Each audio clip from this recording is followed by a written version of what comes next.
Hello guys, कैसे हैं आप लोग। मैं उमेद तलड़ा, आपका फ्रेंड फिलोसोफर एंड गाइड।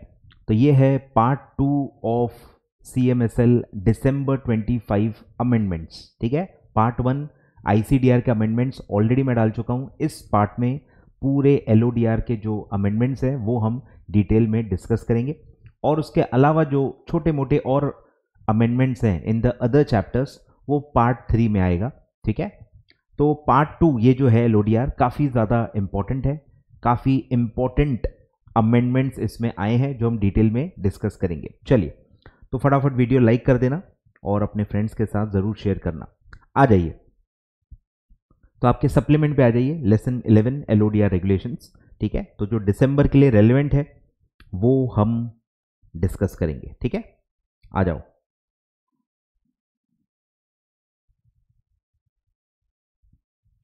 दिसंबर 24 से अमेंडमेंट्स एप्लीकेबल है टिल आई थिंक 31 मई। ठीक है, 1 दिसंबर से 31 मई के अमेंडमेंट्स आपको एप्लीकेबल है। आ जाओ, तो दिसंबर 12 का ये अमेंडमेंट है, काफ़ी इंपॉर्टेंट अमेंडमेंट है। बहुत सारे अमेंडमेंट्स हैं, छोटे छोटे बहुत सारे अमेंडमेंट्स हैं। पढ़ाऊंगा मैं सारे ही, लेकिन जो जो एग्जाम के लिए बहुत ज़्यादा इंपॉर्टेंट लगेंगे वो मैं आपको स्टार मार्क करा के दे दूंगा। ठीक है, चलो आ जाओ। तो क्या क्या अमेंडमेंट्स हैं। सबसे पहला है कि हाफ ईयर का डेफिनेशन है वो ओमिट कर दिया गया है। ठीक है, कुछ खास इंपैक्ट नहीं है। फिर रिलेटेड पार्टी ट्रांजैक्शन की एक डेफिनेशन होती है जिसमें बहुत वाइड स्कोप होता है, और फिर एक एक्सक्लूजन की लिस्ट होती है। ठीक है, मैं दिखा देता हूं आपको। सब चीज़ें मैं आपको बेयर रेगुलेशन में दिखाते जाऊंगा ताकि आपको अच्छे से समझ में आते जाए। ठीक है,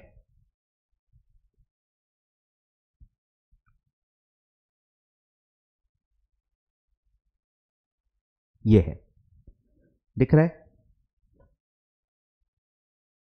रिलेटेड पार्टी ट्रांजैक्शन। ठीक है, तो एक ब्रॉड पहले डेफिनेशन है कि transaction involving transfer of resources services obligation between this parties. तो बहुत वाइड स्कोप उन्होंने रखा हुआ है। और फिर एक एक्सक्लूजन की लिस्ट दी है कि ये सारी चीज़ें रिलेटेड पार्टी ट्रांजैक्शन नहीं मानी जाएंगी, और जो भी रिलेटेड पार्टी ट्रांजैक्शन के रेगुलेशंस हैं वो इन पे अप्लाई नहीं होंगे। ठीक है, तो ऐसा पूरा एक नेगेटिव लिस्ट था कि ये सब रिलेटेड पार्टी ट्रांजैक्शन नहीं माने जाएंगे। तो अगर आप प्रेफरेंशियल इशू कर रहे हो, कंपनी प्रेफरेंशियल इशू कर रही है और सामने वाला अगर आपका रिलेटेड पार्टी है, तो रिलेटेड पार्टी ट्रांजैक्शन इसको नहीं माना जाएगा, क्योंकि आप ICDR के हिसाब से प्रेफरेंशियल इशू कर रहे हो, सबको एक समान कर रहे हो, तो रिलेटेड पार्टी ट्रांजैक्शंस उसको नहीं माना जाएगा। फिर कॉर्पोरेट एक्शंस सेम है, क्योंकि ये बहुत सारे लोगों से आप डील कर रहे हो और इत्तेफाक से कुछ लोग आपके रिलेटेड पार्टी हैं और आप उनको कोई स्पेशल ट्रीटमेंट भी नहीं दे रहे हो, तो उनको रिलेटेड पार्टी ट्रांजैक्शन मान के उनके बारे में इतना सारा कॉम्प्लायंस करके क्या फायदा। ठीक है, तो जो कॉमन चीजें होती है और जो यूनिफॉर्मली सबके साथ सेम तरीके से आप डील कर रहे हो, तो उसको रिलेटेड पार्टी ट्रांजैक्शंस नहीं मानना चाहिए। अननेसेसरी बर्डन हो जाएगा कंपनी के लिए कॉम्प्लायंस में। ठीक है, तो बहुत सारे कॉर्पोरेट एक्शंस देखिए, और साफ साफ लिखा हुआ है विच आर यूनिफॉर्मली एप्लीकेबल और ऑफर्ड। रिलेटेड पार्टी को भी आप सिमिलर तरीके से दे रहे हो, और जो नॉन रिलेटेड पार्टी है उसको भी आप सिमिलर तरीके से ही ट्रीट कर रहे हो, इसलिए उसको रिलेटेड पार्टी ट्रांजैक्शन नहीं माना जाना चाहिए, उसका कोई इंपैक्ट ही नहीं है। तो आप डिविडेंड दे रहे हो, ठीक है, आप कंसोलिडेशन या सब डिविजन कर रहे हो शेयर्स का, बोनस इशू कर रहे हो, राइट इशू कर रहे हो, बायबैक कर रहे हो, तो ये सारे कॉर्पोरेट एक्शंस हैं। सारे शेयर होल्डर्स या जो भी एलिजिबल शेयर होल्डर्स हैं उनके साथ आप एक साथ एक ही तरीके से डील करते हो, सेम टर्म्स में डील करते हो, और कोई रिलेटेड पार्टी है इसलिए कोई स्पेशल ट्रीटमेंट आप इसमें नहीं देते हो। ठीक है, तो ये सब एक्सक्लूजन थे, तो ये पहले भी था, अभी भी है। फिर अगर आप बैंक हो या आप NBFC हो और आप किसी से FD ले रहे हो, FD आपके पास कोई बनाने आया है और सामने वाला आपका रिलेटेड पार्टी है, तो ये आपका काम है, बैंक और NBFC का FD लेना काम है। तो अगर वो एक नॉर्मल कस्टमर से जो टर्म्स एंड कंडीशंस पे FD लेता है और रिलेटेड पार्टी से भी अगर वो सेम टर्म्स एंड कंडीशंस पे FD ले रहा है, तो ये रिलेटेड पार्टी ट्रांजैक्शंस का कॉम्प्लायंस लॉ नहीं चाहता। ठीक है, तो इसको यहां से हटाया गया। अब इसमें 2 क्लॉज ऐड किए गए। अब अमेंडमेंट्स पे आते हैं कि अमेंडमेंट क्या है। ठीक है, तो क्लॉज डी एंड ई को ऐड किया गया है, ठीक है, clause D and E add किया है एक्सक्लूजन लिस्ट में, मतलब इनको रिलेटेड पार्टी ट्रांजैक्शन नहीं माना जाएगा, ठीक है। तो क्लॉज डी क्या है, जैसे ऊपर था एफडी से रिलेटेड, सिमिलर लाइंस पे लाया है कि अगर कोई बैंक में जाके एफडी अपना करंट अकाउंट या सेविंग डिपॉजिट का अकाउंट खोल रहा है तो उसको भी रिलेटेड पार्टी ट्रांजैक्शन नहीं माना जाएगा। Acceptance of current account deposits and saving account deposits bye banks, ठीक है, बैंक का एक काम है रोज का, इसीलिए ये हटाया गया।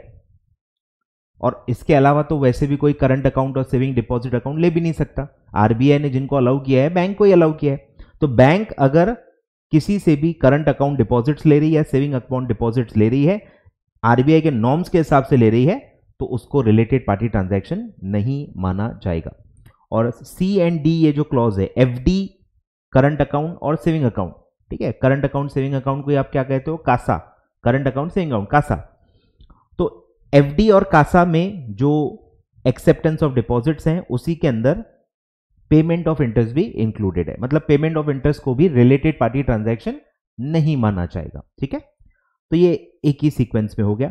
फिर एक अलग ही टॉपिक डाला है रिटेल परचेसेस, कि काफी बिजनेस ऐसे होते हैं जो रिटेल बिजनेस होते हैं, स्पाइकर या जो भी आपके जो भी क्लोथिंग वेयर्स हैं, एपेरल्स हैं, खाने पीने के सामान है, जो भी है उनको रिटेल परचेसेस कहा जाता है। तो अगर आपकी कंपनी से कोई रिलेटेड पार्टी आ रहा है और आपके रिटेल परचेसेस आपसे कर रहा है और सेम टर्म्स पे कर रहा है, जैसे एक राह चलता आदमी आपका कस्टमर बनता है और आपसे लेता है, तो उसको भी रिलेटेड पार्टी ट्रांजैक्शंस के दायरे से दूर रखा गया है, ठीक है।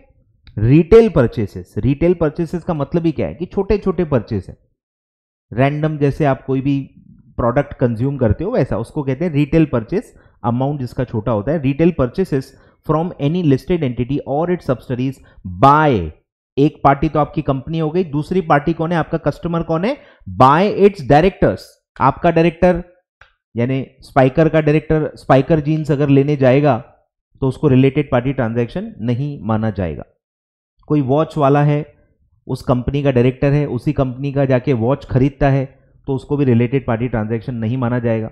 पीयूष बंसल लेंस काट के चश्मे लेने जा रहा है, पूरे पैसे चुका रहा है उसके प्रॉपर, तो वो भी रिलेटेड पार्टी ट्रांजैक्शन में नहीं आएगा, ठीक है। तो retail purchases from any listed entity or its subsidiaries by its director or employees without establishing a business relation, मतलब रेगुलरली आप ले रहे हो, बल्क में ले रहे हो, या एक समझ रहे हो होलसेलर रिटेलर वाला पैटर्न बना रहे हो, तो ऐसा नहीं होना चाहिए।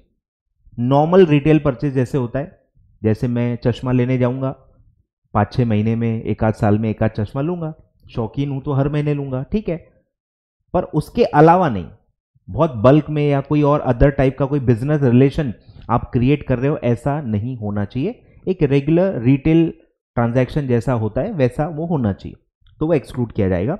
And at the terms which are uniformly applicable offer to all employees and directors. हो सकता है आपने वही कोई डिस्काउंट दिया हो, 10% discount for all my employees, तो सारे एम्प्लॉइज के लिए, उसी में अगर कोई रिलेटेड पार्टी भी है तो अलग बात है। तो यूनिफॉर्मली ये आप वर्ड हर जगह देखोगे कि आप कोई स्पेशल ट्रीटमेंट नहीं दे रहे हो, और आप कोई ऐसा रेगुलर कोई अलग से कॉन्ट्रैक्ट कर रहे हो, कोई अलग से कोई एग्रीमेंट कर रहे हो, एमओयू साइन कर रहे हो, ऐसा भी नहीं होना चाहिए। कोई बिजनेस रिलेशन नहीं होना चाहिए। नॉर्मल कस्टमर और जैसा कस्टमर का ट्रांजैक्शन होता है, अगर आप वैसा कर रहे हो तो उसको रिटेल परचेस मान के रिलेटेड पार्टी से दूर रखा जाएगा, ठीक है। तो ये आपका अमेंडमेंट है, clause D and E exclusion list में ऐड हुए हैं, ठीक है। एंड आई होप आपको समझ में आ रहा है, ठीक है। तो ये आपका हो गया। आगे बढ़ते हैं। फिर एक नॉर्मल डेफिनेशन है जो आपने आईसीडीआर रेगुलेशन में पढ़ी है, यहां पे भी ऐड कर दी गई है, पहले नहीं थी, मतलब पहले इसको आईसीडीआर से बोरो किया जाता था, अब उसी लॉ में डेफिनेशन ऐड कर दी है, कुछ खास इंपैक्ट नहीं है। Inserted defining the term SR equity shares, ठीक है, आईसीडीआर में भी आप पढ़ चुके हो। कोई भी इक्विटी शेयर्स को अगर आप सुपीरियर राइट्स देते हो, सुपीरियर राइट्स अगर आप किसी भी इक्विटी शेयर को देते हो तो उसको एसआर इक्विटी शेयर्स माना जाता है, ठीक है, वही डेफिनेशन डाली है। SR equity shares which means equity shares of a listed entity having superior voting rights as compare to all other equity shares issued by that listed entity। तो voting rights specifically mention किया है। ठीक है, आगे बढ़ते हैं। तो कुछ खास एग्जाम के लिए इंपॉर्टेंट नहीं है। फिर आपका जो सबसे कोर रेगुलेशन है आपके प्रोफेशन से रिलेटेड है, रेगुलेशन 6, उसमें अमेंडमेंट्स है। आ जाओ, regulation 6 subregulation 1, listed entity shall appoint a qualified CS as compliance officer. ये तो था ही। अब अमेंडमेंट क्या है, एक नया प्रोविजो ऐड किया गया है कि ये जो कंप्लायंस ऑफिसर सीएस को आप कंप्लायंस ऑफिसर बना रहे हो, ये ठीक है ऑफिसर तो होना ही चाहिए, पर ये एक होल टाइम एम्प्लॉयमेंट में होना चाहिए। पार्ट टाइम बंदा नहीं रख सकते, होल टाइम ऑफिसर होना चाहिए। Not more than 1 level below the board of directors. ठीक है, हायरार्की भी मेंशन कर दी गई है कि जो बोर्ड ऑफ डायरेक्टर्स की लेवल होती है उससे एक लेवल नीचे ही ये हो सकते हैं, उससे ज्यादा नीचे नहीं हो सकते। मतलब 2 लेवल नीचे नहीं रख सकते, 3 लेवल नीचे नहीं रख सकते, 4 लेवल नीचे नहीं रख सकते। या तो बराबरी में रखो, या तो नीचे रखना ही है तो एक ही लेवल नीचे हायरार्की में इनको रखना पड़ेगा। Not more than 1 level below. ठीक है, the board of directors and shall be designated as key managerial personnel. ठीक है, तो ये प्रोविजो ऐड किया गया है। आ रहा है समझ में? फिर इसी में एक और क्लॉज ऐड किया गया है वेकेंसी के बारे में, जो जगह जगह अलग अलग केएमपी या बोर्ड ऑफ डायरेक्टर्स के लिए भी जगह जगह अलग अलग रेगुलेशन में ऑलरेडी ऐड किया हुआ था। ठीक है, further in terms of regulation 6 सबरेगुलेशन 1A, any vacancy in the office of compliance officer shall be filled by listed entity at the earliest। मतलब उनको कोशिश करना है जितना जल्दी हो सके वो वैकेंसी फिल करनी है, but and in any case not later than, एक मैक्सिमम टाइम लिमिट दी गई है विच इज 3 मंथ्स। ये आपने बहुत ज्यादा अलग अलग जगहों पे पढ़ी होगी। तो not later than 3 months, at the earliest but not later than 3 months के अंदर अंदर वैकेंसी फिल करनी पड़ेगी। ठीक है, और फिर एक प्रोविजो और ऐड किया गया है कि अगर ये जो वैकेंसी है, ठीक है, ये ऐसी कंपनी में आई है जो रेजोल्यूशन प्लान के तहत है, मतलब आईबीसी में वो कंपनी गई है और उस दौरान ये वैकेंसी क्रिएट हुई है, तो क्या होगा, तो उनके लिए एक स्पेशल प्रोविजन बनाई गई है। Any vacancy in the office of compliance officer of such listed entity in respect of which a resolution plan under section 31 of IBC code has been approved, गई है मतलब अप्रूव हो चुका है resolution plan, shall be filled within a period of 3 months। Same ही impact होता है, at the earliest not later than 3 months बोलो या सीधे of 3 months within a period बोलो, कुछ खास फर्क नहीं है। ठीक है, देखा जाए तो टाइम लिमिट उतनी ही है of such approval provided that in the interim, ठीक है, जब तक in the interim such listed entity shall have not less than 1 full time KMP managing the day to day affairs। ठीक है, तो ये उनके ऑपरेशन से रिलेटेड दिया है कि कम से कम एक फुल टाइम KMP तो भी आपके पास तब तक होना जरूरी है जो डे टू डे अफेयर्स को संभाल पाए जब तक आप वैकेंसी को फिल करो। तो ये सिर्फ जो कंपनी में आईबीसी गई हुई है और उसका रेजोल्यूशन प्लान अप्रूव हो गया है उस कंपनी के लिए डाला गया है। ठीक है, एक्सेप्शनल पॉइंट है। क्लियर है? तो ये रेगुलेशन 6 का अमेंडमेंट्स है। ठीक है, दिखा देता हूं, सब मैं दिखाते जाता हूं आपको, पढ़ने का मजा फिर बढ़ जाता है। ठीक है, ये है compliance officer and his or her obligations. तो ये एक ऐड हुआ है, ऑफिसर ऐसा होना चाहिए वो कि जो होल टाइम एम्प्लॉयमेंट में है, not more than 1 level below and shall be designated as KMP.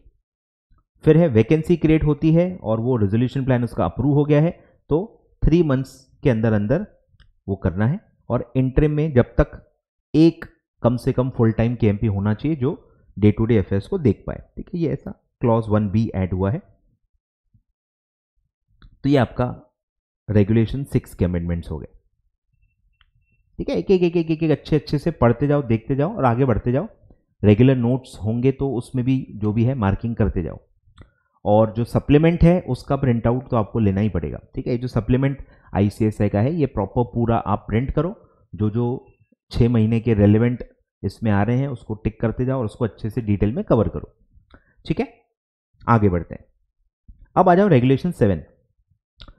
तो ये जो है वो registrar and share transfer agent के बारे में है। उसमें एक क्लॉज 3 था नंबरिंग आई डोंट नो कैसे चेंज की है, ये सब रेगुलेशन 3 था जो ये था कि आपको कॉम्प्लायंस सर्टिफिकेट देना पड़ता है, वो क्लॉज ओमिट कर दिया है। ठीक है, अब इसमें कंसेप्ट क्या आया है, जो अगला ही अमेंडमेंट ने अपना इंटीग्रेटेड फाइलिंग का एक कंसेप्ट लाया है। ठीक है, रेगुलेशन 10 है which is about filing of information, कि लिस्टेड एंटिटी को जो भी इंफॉर्मेशन फाइल करनी है स्टॉक एक्सचेंजेस में, उसको इंटीग्रेट किया गया है कि जब भाई जनरल मीटिंग से रिलेटेड है तो सारे जनरल मीटिंग से रिलेटेड जो कॉम्प्लायंसेस हैं उनकी सिमिलर टाइमलाइंस होनी चाहिए। बोर्ड मीटिंग से रिलेटेड है तो बोर्ड मीटिंग वाले सारे एक ही टाइमलाइंस या एक साथ होने चाहिए। तो ऐसे उन्होंने इंटीग्रेशन किया है, इवेंट के हिसाब से सारे कॉम्प्लायंसेस को इंटीग्रेट किया है और एक अलग सिंप्लीफाइड तरीका लाया है, जो मैं आखिरी में ये लेक्चर का पूरा जो आखिरी टाइम जब आएगा तो वो मैं आपको सर्कुलर दिखाऊंगा कि इंटीग्रेटेड फाइलिंग में क्या सर्कुलर आया है। इसमें दिया हुआ नहीं है इसलिए मैं अभी नहीं बता सकता, आपके इसमें दिया नहीं है, बस सिर्फ उसके रेफरेंसेस हैं कि as may be specified by board, as may be specified by board. Last में मैं बताऊंगा कि क्या स्पेसिफाई किया है, सिर्फ आइडिया के लिए रहेगा, वो आपको याद नहीं करना है। ठीक है, तो ये इंटीग्रेटेड फाइलिंग की वजह से ये क्लॉज को डिलीट कर दिया है। ठीक है, सब इंटीग्रेटेड फाइलिंग में मर्ज कर दिया है। तो बस एक क्लॉज था कि कॉम्प्लायंस सर्टिफिकेट देना है, इतने इतने फ्रीक्वेंसी में ऐसा ऐसा देना है, इसको साइन करना है, सब वो था। अब वो ओमिट कर दिया है और वो इंटीग्रेटेड फाइलिंग में पूरे सर्कुलर के थ्रू बता दिया गया है कि क्या क्या करना है। अब सर्कुलर के थ्रू में ऐसे क्यों किया जाता है, फ्लेक्सिबिलिटी मिलती है। सर्कुलर को रिवाइज करना काफ़ी आसान होता है, रेगुलेशन को अमेंड करना काफ़ी मुश्किल होता है, टाइम कंज्यूमिंग होता है और बार बार आप नहीं कर सकते हैं, दिक्कत होती है जो भी लोग उसको फॉलो करते हैं। तो सर्कुलर के थ्रू ज़्यादा अच्छे से लॉ को मतलब चलाया जा सकता है। तो एक क्लॉज ओमिट किया गया है। ठीक है, रेगुलेशन 7 सबसेक्शन 3 ये ओमिट हो गया है। ठीक है, और ये इंटीग्रेटेड फाइलिंग में हम बाद में इसको कवर करेंगे। ठीक है, आगे बढ़ते हैं।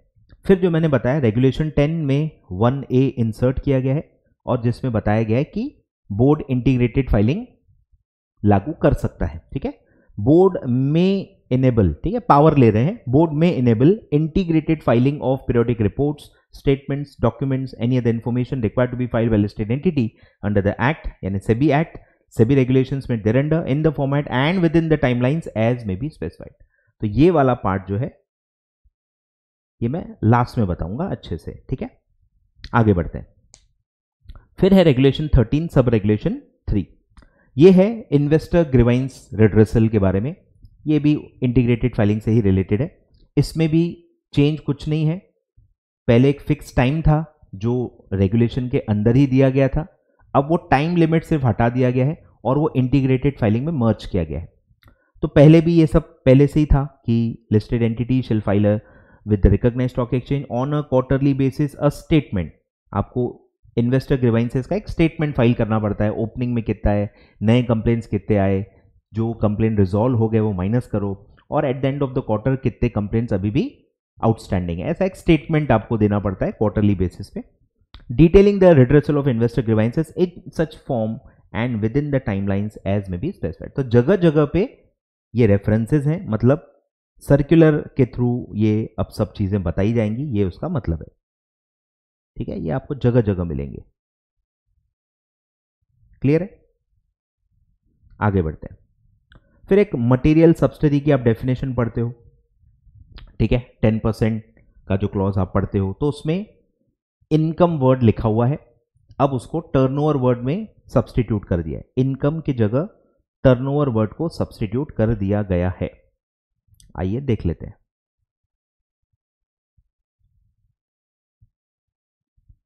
ठीक है, रेगुलेशन 16 में आप उसको पढ़ते हो। ठीक है, याद आ रहा है मटेरियल सब्सिडी की डेफिनेशन फॉर दिस चैप्टर। ठीक है, मटेरियल सब्सिडी शैल मीन हुज, यहां पहले वर्ड था इनकम, हुज इनकम और नेटवर्थ इज एक्सीड्स 10%। 10% वाला जो आप क्लॉज पढ़ते हो कि 10% से ज़्यादा इनकम है या 10% से ज़्यादा नेटवर्थ है अगर किसी भी सब्सिडी का कंसोलिडेटेड में से, तो वो सब्सिडी को मटेरियल माना जाता था और उसके फिर कॉम्प्लायंसेस आपको एक्स्ट्रा करने पड़ते हैं।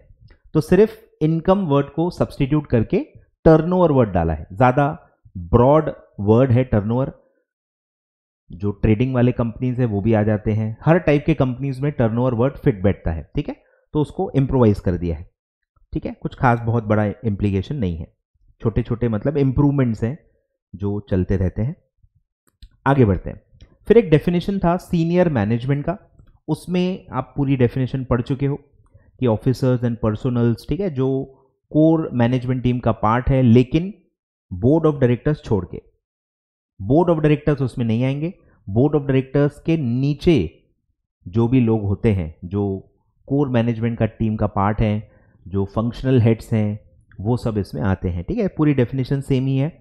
comprises of all the members of management one level below the CEO, MD or WTD or manager and shall specifically include the functional heads। सारे जो functions होते हैं, marketing, sales, production और legal, accounting, ये वो सारे जो functions होते हैं, उनके जो भी functional heads हैं वो भी senior management में specifically include किए गए। और उसके साथ साथ कंपनी सेक्रेटरी एंड CFO को भी इंक्लूड किया गया था। अब अमेंडमेंट क्या है कि जो company secretary and CFO word है इसको सब्स्टिट्यूट किया गया है, और क्या क्लॉज डाला है, persons identified and designated as KMP, ठीक है। जो भी लोगों को आप KMP बनाओगे, कौन कौन, other than board of directors. KMP की डेफिनेशन में बोर्ड ऑफ डायरेक्टर्स के अलावा जो भी लोग होंगे वो इसके अंदर आ जाएंगे, जिसमें मेनली ये दो ही लोग आते थे, CS और CFO, CS एंड CFO, ठीक है। तो वो इसमें आए, मतलब एग्जैक्ट नाम की जगह एक कैटेगरी डाल दी गई है, ताकि इस कैटेगरी में आगे अगर कोई लोग ऐड होते हैं तो ऑटोमेटिकली इसके अंदर आ जाएंगे। पहले क्या था, CS और CFO, अब कल एक और कोई बंदे को KMP बना दिया तो यहां पे फिर उसको भी डालना पड़ता, बार बार हर जगह उसको ऐड करना पड़ता, तो उन्होंने कैटेगरीज बना दी है। अब अगर KMP में कोई ऐड हुआ भी, ऑटोमेटिकली वो सीनियर मैनेजमेंट में आ जाएगा, क्योंकि इन्होंने कैटेगरी का ही रेफरेंस दे दिया है, ठीक है। तो ये अच्छी चीज है, अच्छा ड्राफ्टिंग है, ठीक है। तो एज ऑफ नाउ इसका कोई इंप्लीकेशन नहीं है, ठीक है। एज ऑफ नाउ CS और CFO ही आता है इस कैटेगरी में, तो ऑटोमेटिकली वही है, इंपैक्ट कुछ नहीं है, बेटर ड्राफ्ट किया है ताकि आगे बार बार इसको अब अमेंड नहीं करना पड़े, ठीक है। तो ये अमेंडमेंट है इन सीनियर मैनेजमेंट डेफिनेशन। आगे बढ़ते,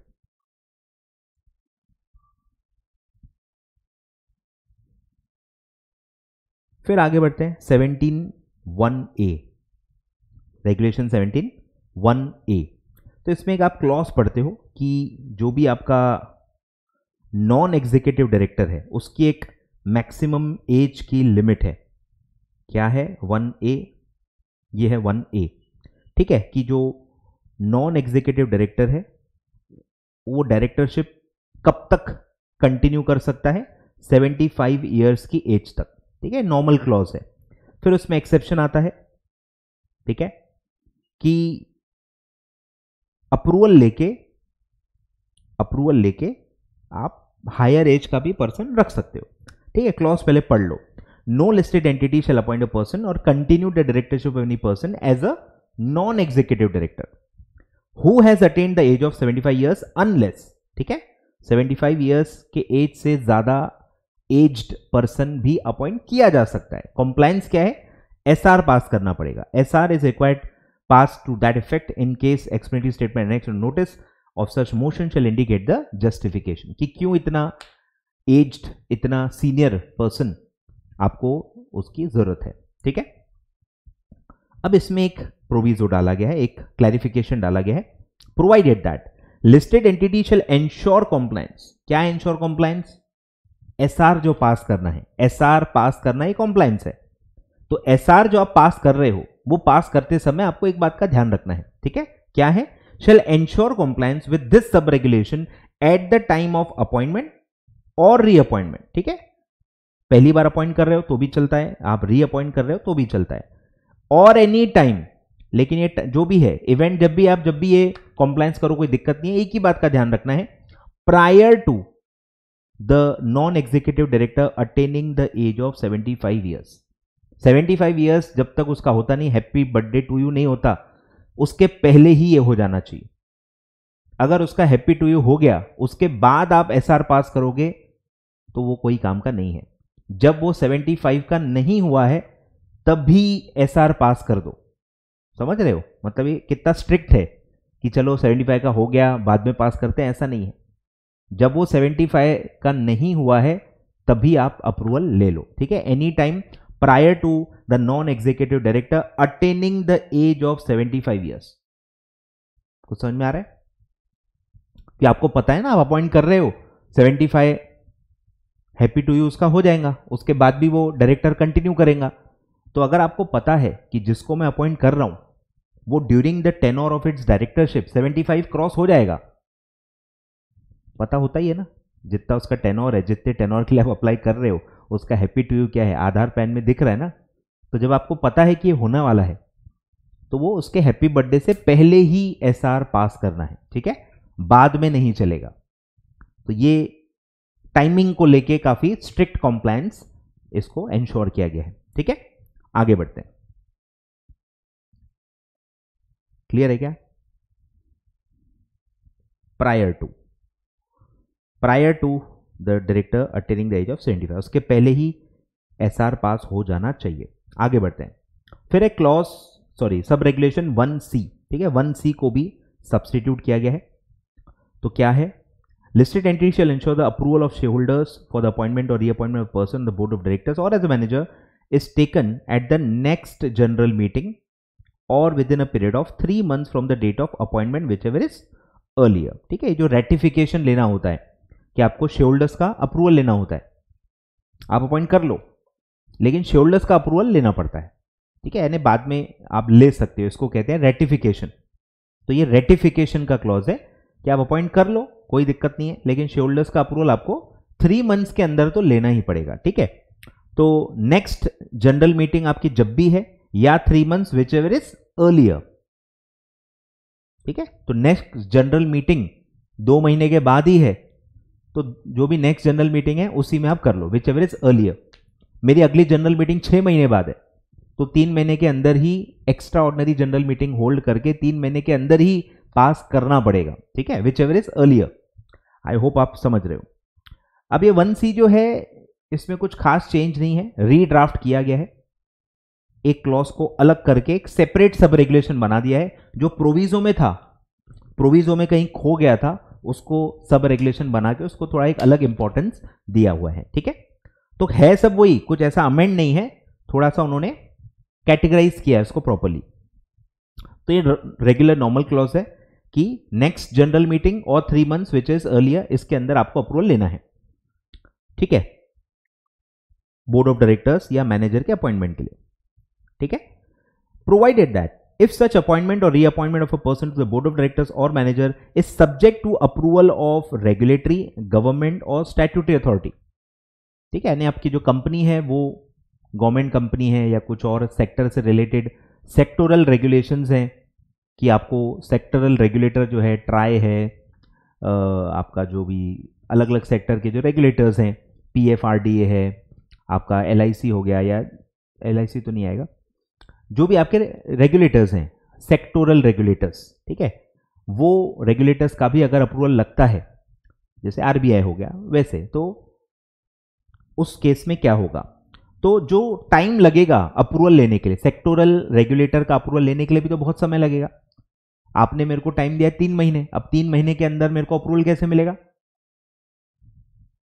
और उसके बिना तो मैं SR पास ही नहीं कर सकता, रेजोल्यूशन ही पास नहीं कर सकता, शेयरहोल्डर्स रेजोल्यूशन पास नहीं कर सकता। तो वो टाइम जो आपको अप्रूवल लेने में लगेगा वो 3 मंथ्स में काउंट नहीं होगा, रिलैक्सेशन है एक टाइप का, ठीक है। तो क्लॉज क्या कहता है, then the time taken to receive such approval, time taken to receive such approval shall be excluded for the purpose of this clause. तो for the purpose of this clause क्या है, 3 मंथ्स। 3 मंथ्स जो clause है उसमें ये time जो आपको सिर्फ सेक्टोरल रेगुलेटर का अप्रूवल लेने के लिए जो टाइम लग रहा है वो ये माइनस हो जाएगा, वो उसमें काउंट नहीं किया जाएगा, ठीक है। तो ये एक टाइप का रिलैक्सेशन है।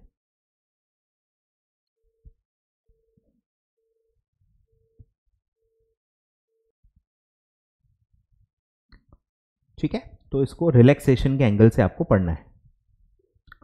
फिर आगे बढ़ते हैं कि अगर आप पब्लिक सेक्टर कंपनी हो, ठीक है, पब्लिक सेक्टर कंपनी हो, मतलब जो government owned and control companies होती हैं. Provided further that a public sector company shall ensure that the approval of shareholders for the appointment or reappointment of the board of directors or manager is taken at the next general meeting. उनको time limit दिया ही नहीं है, जब भी आपका next general meeting होगा उसी general meeting में रेजोल्यूशन आपको पास करना है. ठीक है, तो अलग अलग कैटेगरी के लिए अलग अलग है, आपको ध्यान रखना है. ठीक है, तो अगर मैं ऐसा हूं जिसमें रेगुलेटरी या गवर्नमेंट या किसी का अप्रूवल लगता है तो फिर वो अप्रूवल का टाइम काउंट नहीं होगा. अगर मैं पब्लिक सेक्टर कंपनी हूं तो जो भी नेक्स्ट जनरल मीटिंग है उसी में मुझे अप्रूवल लेना पड़ेगा. और फिर एक और क्लॉज ऐड किया है, ये मेरे ख्याल से नया क्लॉज है, ये पहली बार ऐड हुआ है. Provided further that the requirement specified in this clause shall not be applicable. मतलब shall not be applicable, requirement shall not be applicable मतलब नो रेटिफिकेशन रिक्वायर्ड. या क्या बोलेंगे, अगर नॉट एप्लीकेबल लिखा है तो इसका मतलब क्या निकलेगा कि रेटिफिकेशन रिक्वायर्ड नहीं है. ठीक है, और पढ़ने के बाद आपको ख्याल में आ भी जाएगा कि क्यों नहीं है. Be applicable to appointment or reappointment of a person nominated, मतलब आपका जो डायरेक्टर है जिसका आप रेटिफिकेशन ले रहे हो अपॉइंटमेंट या रीअपॉइंटमेंट का, वो नॉमिनेटेड है, मतलब वो नॉमिनी डायरेक्टर है. तो नॉमिनी डायरेक्टर तो जो सामने वाला बैंक है, फाइनेंशियल इंस्टीट्यूशन है या कोई रेगुलेटर है वो अपॉइंट करता है. तो आपके पास कोई डिस्क्रिप्शन होता भी नहीं है कि आप मना कर पाओ. इसीलिए ये माफ किया गया कि अगर कोर्ट ने बोला है इसको नॉमिनेट करो एज ए डायरेक्टर, बात खत्म हो गई, उसको अपॉइंट करना ही पड़ेगा. शेयर होल्डर्स के पास थोड़ी कोई पावर है मना करने का. तो इसीलिए ये मना किया है. ठीक है, कि ये क्लॉज ही अप्लाई नहीं होगा उस पर्सन के अपॉइंटमेंट या रिअपॉइंटमेंट में जो नॉमिनेट हुआ है, nominated by financial sector regulator, court और ट्रिब्यूनल. ठीक है, फाइनेंशियल सेक्टर रेगुलेटर सेबी को आप मान सकते हो, सेबी आएगा या आरबीआई आएगा. ठीक है, तो आरबीआई या सेबी ने नॉमिनेट किया है, कोर्ट ने नॉमिनेट किया है या ट्रिब्यूनल ने नॉमिनेट किया है to the board of the listed entity, तो उसमें ये पूरा रिक्वायरमेंट अप्लाई नहीं होगा. ठीक है, आ रहा है ध्यान में. तो ये पूरा जो टाइम लिमिट से रिलेटेड है वो एक जगह इन्होंने एक ही क्लॉज में रीअरेंज करके बना लिया है. अब एक अलग ही टॉपिक था जो इसी प्रोविजोस में डाला था पहले, अब उसको एक सेपरेट पॉइंट बना दिया है कि अगर आप ऐसा पर्सन अपॉइंट करना चाहते हो जो पहले रिजेक्ट हो चुका है, जिसको पहले रिजेक्ट किया गया है उसको आप फिर से वोटिंग के लिए ला रहे हो, उसको आप शेयर होल्डर्स के सामने रख रहे हो, तो ये टॉपिक के लिए अलग क्लॉज, पूरा एक अलग क्लॉज बना दिया गया है. और ये आता है, इंपॉर्टेंट है, पर इसमें कोई अमेंडमेंट नहीं है, सिर्फ रीअरेंज किया है. क्लॉज पूरा सेम ही है जो पहले था. Appointment and reappointment of a person including a managing director और होल टाइम डायरेक्टर और manager who was earlier rejected by share holders at a general meeting. Voting हुई और उसको पहले रिजेक्ट किया था, उसका अपॉइंटमेंट हुआ ही नहीं है, उसको दोबारा से आप वोटिंग के लिए ला रहे हो. ठीक है, shall be done only with the prior approval of share holders, क्योंकि शेयर होल्डर्स का टाइम खराब नहीं कर सकते. पहले जिसको आप रिजेक्ट कर सकते हो उसी को फिर से वो क्यों अप्रूव करेंगे, तो उनसे प्रायर अप्रूवल आपको लेना पड़ेगा. और प्रायर अप्रूवल में वो पूरा जस्टिफिकेशन देना पड़ेगा कि इसको फिर से वोटिंग के लिए क्यों कंसिडर करना चाहिए, ऐसा क्या बदलाव हो गया है, ऐसी क्या चीजें नहीं आ गई हैं जिसकी वजह से आपको उसको फिर से वोटिंग पे रखना है. तो प्रायर अप्रूवल लेना ये एक रिक्वायरमेंट डाला गया है. ठीक है, और एक्सप्लेनेशन में आपको ये देखो बताना है, एनेक्स टू द नोटिस आपको एक स्टेटमेंट डालना है. For considering the appointment or reappointment person rejected earlier shall contain detailed explanation and justification by NRC and the board of directors for recommending such a person for appointment और reappointment. ठीक है, तो आपको पूरा justification बताना है कि क्यों इस पे दोबारा वोटिंग की जाए, जो ऑलरेडी एक पर्सन, वही पर्सन मतलब रिजेक्ट हो चुका है. तो ये पूरा सेम ही है, पहले भी था अभी भी है, सिर्फ रीअरेंज किया गया है. ठीक है, पहले एक प्रोविजो के फॉर्म में था, अब ये प्रॉपर बी क्लॉज है. ठीक है, और कुछ भी चेंज नहीं है, सिर्फ मेरे ख्याल से ये क्लॉज ऐड हुआ है, मेरे ख्याल से, हो सकता है मैं गलत हूं, बट जितना मुझे याद आ रहा है ये क्लॉज एक नया मुझे शायद दिख रहा है, बाकी तो ऑलमोस्ट सेम था. ठीक है, बढ़े आगे. अब है 1E 17(1)E, ये आप कट भी कर सकते हो. ये भी मतलब वही है कि वैकेंसी अगर होती है अलग अलग जगह पे, ये सबके लिए अब सेम है. जो भी आपका MD है, WTD है, बोर्ड ऑफ डायरेक्टर है, KMP है, सबके लिए सेम है। आंख बंद करके आप सबके लिए सेम क्लॉज लिख सकते हो कि अगर वैकेंसी होती है तो at the earliest but not later than 3 months from the date of vacancy. ये सबके लिए अब कॉमन हर जगह डाल दिया गया है, ठीक है। तो बस आप ये ध्यान रखो, हर क्लॉज में आपको यही ध्यान रखना है कि वैकेंसी फिल ये टाइमलाइन के अंदर करना पड़ेगा, ठीक है। तो ये पूरा रेगुलेशन 17 से रिलेटेड अमेंडमेंट्स थे। आगे बढ़ते हैं, अब रिलेटेड पार्टी ट्रांजैक्शन से रिलेटेड पूरे अमेंडमेंट्स आएंगे। रेगुलेशन 23 आ जाओ।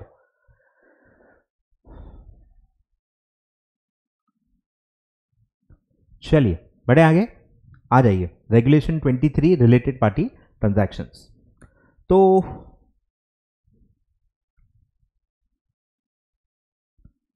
एक एक करके स्टार्ट करते हैं। रेगुलेशन 23 सब रेगुलेशन 2, ठीक है। बुक आप साथ में रखिए, जो भी आप बुक रेफर करते हो उसमें से थोड़ा आप उस रिलेटेड पेज पे आएंगे तो आपको थोड़ा सा कनेक्ट होगा कि आपने अभी तक क्या पढ़ा है और उसमें फिर क्या चेंज है, ठीक है। तो 23 सब रेगुलेशन 2 पे आप आ जाओ। lays down that all the related party transactions and subsequent material modifications thereto shall require prior approval of the audit committee, ठीक है। ऑडिट कमिटी का प्रायर अप्रूवल लगता है। In the second proviso after clause D and explanation thereto following new clauses and the proviso has been inserted। तो क्या चीजें add की हैं?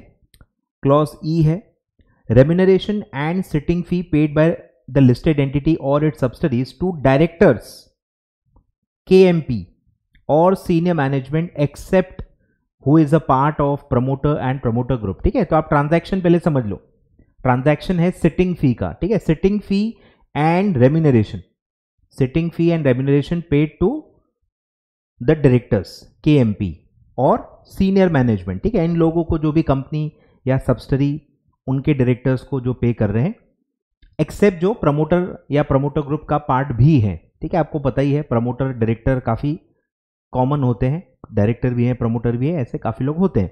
तो यहां इसलिए लिखा है except who is a part of promoter और प्रमोटर ग्रुप, मतलब प्रमोटर और प्रमोटर ग्रुप पे ये क्लॉज अप्लाई नहीं होगा। शैल नॉट रिक्वायर, मतलब ये आपको एग्जम्पशन दे रहा है कि अगर आप सिटिंग फी या रेम्यूनरेशन दे रहे हो और अपने डायरेक्टर्स या सीनियर मैनेजमेंट या KMP को दे रहे हो तो आपको एग्जम्प्ट कर रहे हैं। Shall not require approval of audit committee provided that the same is not material. बराबर, दो टाइप के ट्रांजैक्शन आप बोल सकते हो कि रिलेटेड पार्टी ट्रांजैक्शन जो है, एक होता है मटेरियल और जो मटेरियल नहीं है वो नॉट मटेरियल है, ठीक है। तो ये क्लॉज बेसिकली आपको एग्जम्प्ट कर रहा है कि भाई अगर आपका ट्रांजैक्शन नॉट मटेरियल कैटेगरी में आता है, मटेरियल कैटेगरी में आपने क्या पढ़ा है, 1000 करोड़ का वैल्यू है, ठीक है, इंडिविजुअल और aggregate in a financial year, और 10% of the consolidated turnover whichever is less. तो अगर एक थ्रेशोल्ड मीट होता है फिर रॉयल्टी और उसके लिए अलग होता है, आपने पूरा वो क्लॉज पढ़ा हुआ है, ठीक है, मटेरियलिटी का इन रिलेटेड पार्टी ट्रांजैक्शंस। तो अगर क्राइटेरिया में आप आते हो तो मटेरियल है, नहीं आते हो तो नॉट मटेरियल है, ठीक है।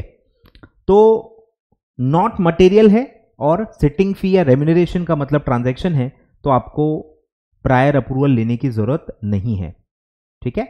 और सर अगर इसमें डायरेक्टर जो है वो प्रमोटर भी है या कहीं भी रेम्यूनरेशन सिटिंग फी में कहीं भी कोई भी पर्सन प्रमोटर भी है, डायरेक्टर भी है, प्रमोटर भी है, KMP है, प्रमोटर भी है, सीनियर मैनेजमेंट में प्रमोटर भी है, कोई भी कहीं भी एक प्रमोटर भी इन्वॉल्व है, तो ये एग्जम्पशन नहीं मिलेगा, मतलब उसमें इन दैट केस आपको अप्रूवल लेना पड़ेगा, ठीक है। चलो अब आगे बढ़ते हैं। अब एक रेटिफिकेशन का एक पावर दिया है। यूजुअली क्या होता है, यूजुअली हम प्रायर अप्रूवल लेते हैं। आई होप आपको प्रायर अप्रूवल और रेटिफिकेशन का डिफरेंस पता होगा। प्रायर अप्रूवल मतलब वो काम आप कर ही नहीं सकते, जब तक आप अप्रूवल नहीं लेते तब तक वो काम कर ही नहीं सकते। रेटिफिकेशन का मतलब होता है आप काम कर लो, परमिशन बाद में ले लो, ठीक है। तो रेटिफिकेशन अलग होता है। तो अभी तक प्रायर अप्रूवल ही चलता है। पहली बार अब अमेंडमेंट आया है कि रिलेटेड पार्टी ट्रांजैक्शन में भी आप बाद में रेटिफिकेशन ले सकते हो, कि आप वो काम कर डालो, बाद में भले with in a certain period आप ऑडिट कमेटी का बाद में रेटिफिकेशन ले लो, ठीक है, तो भी वो वैलिड रहेगा। चलो, members of audit committee who are independent directors, ठीक है, समझो बात को। ऑडिट कमिटी में खैर सब इंडिपेंडेंट डायरेक्टर्स ही होते हैं मोस्टली, तो member of audit committee who are independent director may ratify, ठीक है, पावर दिया है कि वो चाहे तो रेटिफिकेशन दे सकते हैं प्रायर अप्रूवल की जगह, बाद में भी रेटिफाई किया तो चल जाएगा। May ratify related party transaction within 3 months, ठीक है, सारी बातें आप समझते जाओ। रेटिफिकेशन में हमेशा एक टाइम लिमिट होगी, तो वो टाइम लिमिट कितनी है? 3 months। 3 months from the date of transaction or in the immediately next meeting of the audit committee. हर जगह सेम ही है, ठीक है, वैकेंसी में भी आपने ही पढ़ा था, एट द अर्लीस्ट या ये या वो, हर जगह ऐसे ही रहता है, ठीक है। तो कहाँ क्या है वही आपको याद रखना होता है। तो next meeting of audit committee और 3 months which ever is earlier, तो ये टाइम फ्रेम के अंदर आप रेटिफिकेशन दे सकते हो, लेकिन कुछ कंडीशन है। Subject to the conditions, number 1, value of the ratified transaction with the related party whether entered into individually or taken together during a financial year does not exceed 1 crore rupees, ठीक है, मतलब छोटे छोटे transactions को ratification allow किया है कि भाई सब मिला के साल भर में 1 करोड़ तक के वैल्यू के ट्रांजैक्शंस को आप रेटिफाई कर सकते हो। मतलब आप अलाउ कर रहे हो कि वो काम आप कर लो, हम बाद में रेटिफिकेशन दे देंगे, तो भी ट्रांजैक्शन वैलिड ही रहेंगे, ठीक है। The transaction is not material, material transaction में वो नहीं आना चाहिए। फिर है रैशनल फॉर इनेबिलिटी, क्यों आप प्रायर अप्रूवल न लेके रेटिफिकेशन ले रहे हो, तो वो जो उसका रैशनल है, जो लॉजिक है, जो रीजन है, वो भी आपको बताना पड़ेगा। Rationale for inability to seek prior approval for the transaction shall be placed before the audit committee at the meeting seeking ratification, ठीक है। तो जब आप रेटिफिकेशन लोगे उसी मीटिंग में आपको ये रीजन भी बताना है कि आपने प्रायर अप्रूवल क्यों नहीं लिया और अब आप रेटिफिकेशन क्यों मांग रहे हो। फिर है details of ratification shall be disclose along with the disclosures of related party transaction in terms of provision of sub regulation 9, ठीक है। तो रेटिफिकेशन के भी डिस्क्लोजर सेम तरीके से देने होते हैं जैसे हम नॉर्मल ट्रांजैक्शन के लिए देते हैं। एनी अदर कंडीशन, मतलब 4 ही कंडीशन है। वैल्यू साल भर की इंडिविजुअल या एग्रीगेट सब मिला के 1 CR होनी चाहिए, उससे ज्यादा नहीं। मटेरियल ट्रांजैक्शन नहीं होना चाहिए। रीजन आपको बताना है मीटिंग में क्यों आप रेटिफिकेशन ले रहे हो, और डिस्क्लोजर देने पड़ेंगे, ठीक है। 4 कंडीशन अगर आप पूरी करते हो तो आपको रेटिफिकेशन आप दे सकते हो, कोई दिक्कत नहीं है। अब अगर बाद में रेटिफिकेशन नहीं मिला तो आपने कोई काम कर दिया ये सोच के कि चलो ऑडिट कमेटी का रेटिफिकेशन मिल जाएगा, पर अब ऑडिट कमेटी ने अप्रूवल दिया ही नहीं, रेटिफिकेशन दिया ही नहीं, तो जो ट्रांजैक्शन आपने कर लिया उसका क्या होगा? तो आपने कंसेप्ट पढ़ा होगा इंडियन कॉन्ट्रैक्ट एक्ट में, विच इज वॉइडेबल, तो ये वॉइडेबल हो जाएगा, ठीक है। कैसे? Provided that failure to seek ratification of the audit committee shall render the transaction voidable at the option of audit committee. मतलब अगर अप्रूवल नहीं मिला तो वो ट्रांजैक्शन वॉइड हो जाएगा, अप्रूवल मिल गया तो वो ट्रांजैक्शन वैलिड रहेगा। तो अगर किसी के वन पार्टी के तरफ ये मतलब अटका हुआ है, पावर है कि वो हाँ बोलेगा तो ये होगा, वो ना बोलेगा तो ना होगा, तो इस सिचुएशन में वो कॉन्ट्रैक्ट को क्या बोलते हैं? Voidable at the option of जो पर्सन को ये राइट दिया गया है, ठीक है। तो इस केस में वो कौन है? Audit committee. कि ऑडिट कमिटी के जो भी डिसीजन है उसके ऊपर है। ऑडिट कमिटी ने रेटिफिकेशन दे दिया तो वैलिड रहेगा, ऑडिट कमिटी ने अगर रेटिफिकेशन नहीं दिया तो वो कॉन्ट्रैक्ट वॉइड हो जाएगा। तो जब तक आपको वो अप्रूवल मिला नहीं है तब तक वो कॉन्ट्रैक्ट क्या माना जाएगा? वॉइडेबल, ठीक है। Voidable at the option of audit committee and if the transaction is with a related party to any director or is authorised by any director, मतलब उस ट्रांजैक्शन में डायरेक्टर भी इन्वॉल्व है, to any director or is authorised by any other director, the directors concerned shall indemnify the listed entity against any loss incurred with it, ठीक है। तो किसी director के बोलने पे ये हुआ था, डायरेक्टर ने करवाया था या डायरेक्टर उसमें ट्रांजैक्शन में इन्वॉल्व है, तो अगर कुछ नुकसान होता है वॉइड होने के बाद, अगर इसमें कुछ नुकसान होता है कंपनी का, तो वो नुकसान की भरपाई उस डायरेक्टर को करनी पड़ेगी, ठीक है।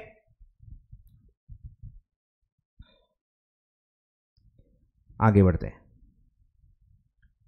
तो ये आ सकता है क्वेश्चन, क्योंकि ये नया कंसेप्ट है, अच्छा कंसेप्ट है, क्वेश्चन जरूर आ सकता है, स्टार मार्क कर लो, ठीक है। रेटिफिकेशन कर सकते हैं कि नहीं, और कर सकते हैं तो क्या कंडीशंस हैं ये, और अगर बाद में रेटिफिकेशन नहीं मिला तो क्या होगा?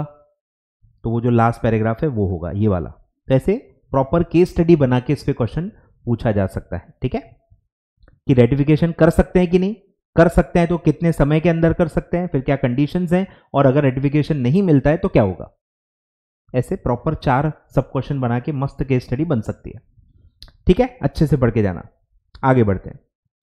फिर जो हम एक पढ़ते हैं ऑमनिबस अप्रूवल देने का पावर होता है, उसके स्कोप में सब्सिडरी को भी ऐड कर दिया गया है। ठीक है, क्या क्लॉज है, ऑडिट कमेटी में, ठीक है पावर है आपको पता ही है, may grant omnibus approval for related party transactions proposed to be entered by the listed entity or its subsidiary. Omnibus approval के दायरे में सब्सिडरी के ट्रांजैक्शंस रिलेटेड पार्टी ट्रांजैक्शन नहीं थे, पर अब वो डाल दिए गए। ठीक है, और it's related party subject to the condition mentioned in the regulation, the audit committee shall review at least on a quarterly basis the details of related party transactions entered into by the listed entity or its subsidiary pursuant to each of such omnibus approval given। ठीक है, तो omnibus approval में अब subsidiary भी आ चुकी है, उसके भी related party transactions को omnibus approval दिया जा सकता है। टेक्निकली पहले वो कवर्ड नहीं थी। ठीक है, अब उसको कवर किया गया है। आगे बढ़ते हैं। अब है सब रेगुलेशन 5। ठीक है, सब रेगुलेशन 5 बताता है कि कब ये पूरे रिलेटेड पार्टी ट्रांजैक्शन के कॉम्प्लायंसेस जो हैं सब रेगुलेशन 2, 3 एंड 4 के कब अप्लाई नहीं होंगे। ठीक है, आपको एक बार दिखा देता हूं।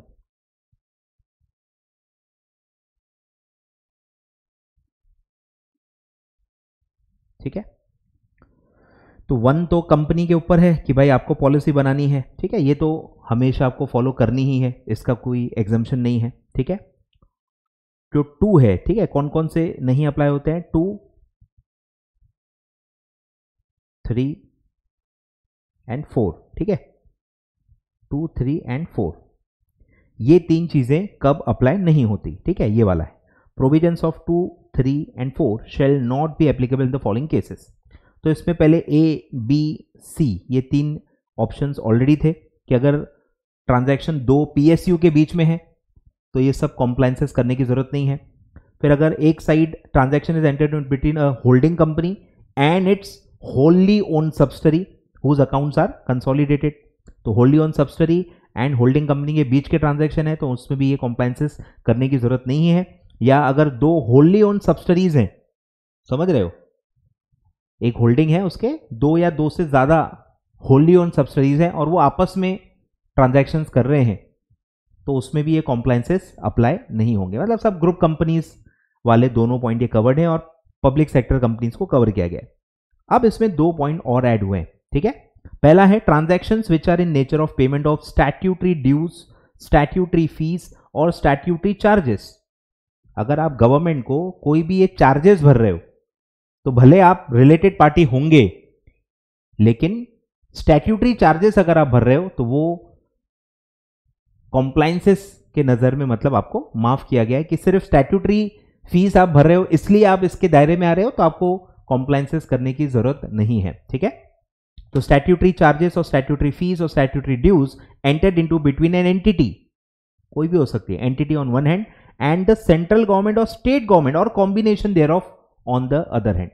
तो स्टैट्यूटरी ड्यूज के वजह से कोई ट्रांजैक्शन अगर रिलेटेड पार्टी ट्रांजैक्शन में आता है तो वो नहीं आएगा। ठीक है, रॉयल्टी वॉयल्टी बहुत सारे ट्रांजैक्शंस होते रहते हैं, पर स्टैट्यूटरी ड्यूज वाले को यहाँ पे मतलब दायरे से बाहर रखा है कि स्टैट्यूटरी ड्यूज की वजह से इतने सारे कॉम्प्लायंसेस करने की जरूरत नहीं है।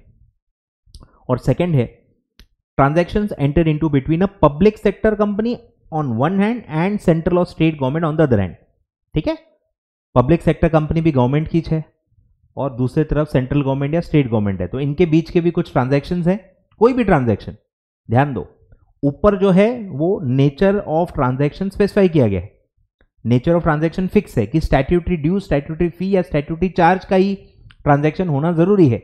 नीचे 2 पार्टीज ही बता दी हैं, एक साइड पीएसयू है, एक साइड सेंट्रल है, स्टेट गवर्नमेंट है। इनके बीच में अब कोई भी ट्रांजैक्शन होता है तो कॉम्प्लायंसेस करने की जरूरत नहीं है। ठीक है, तो ये 2 क्लॉज ऐड हुए हैं। क्लियर है क्या? ये 2 क्लॉज ऐड हुए हैं, बाकी तो एज इट इज सेम थे। ये 2 क्लॉज को इंसर्ट किया गया है। क्लियर है?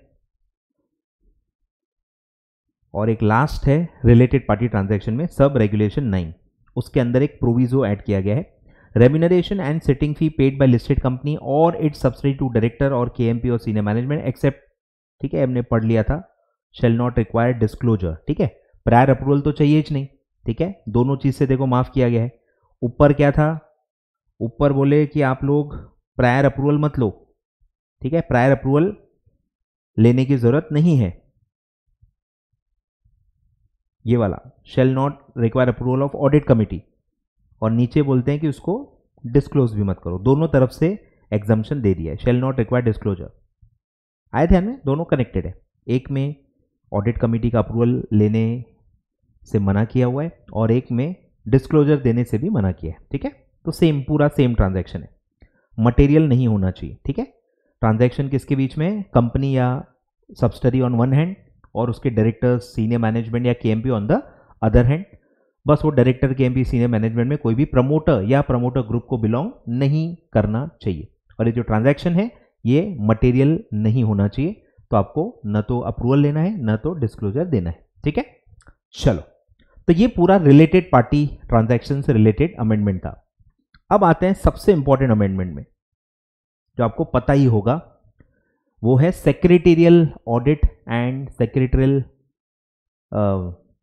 कॉर्पोरेट गवर्नेंस रिपोर्ट, ठीक है, सेक्रेटरियल कॉम्प्लायंस रिपोर्ट।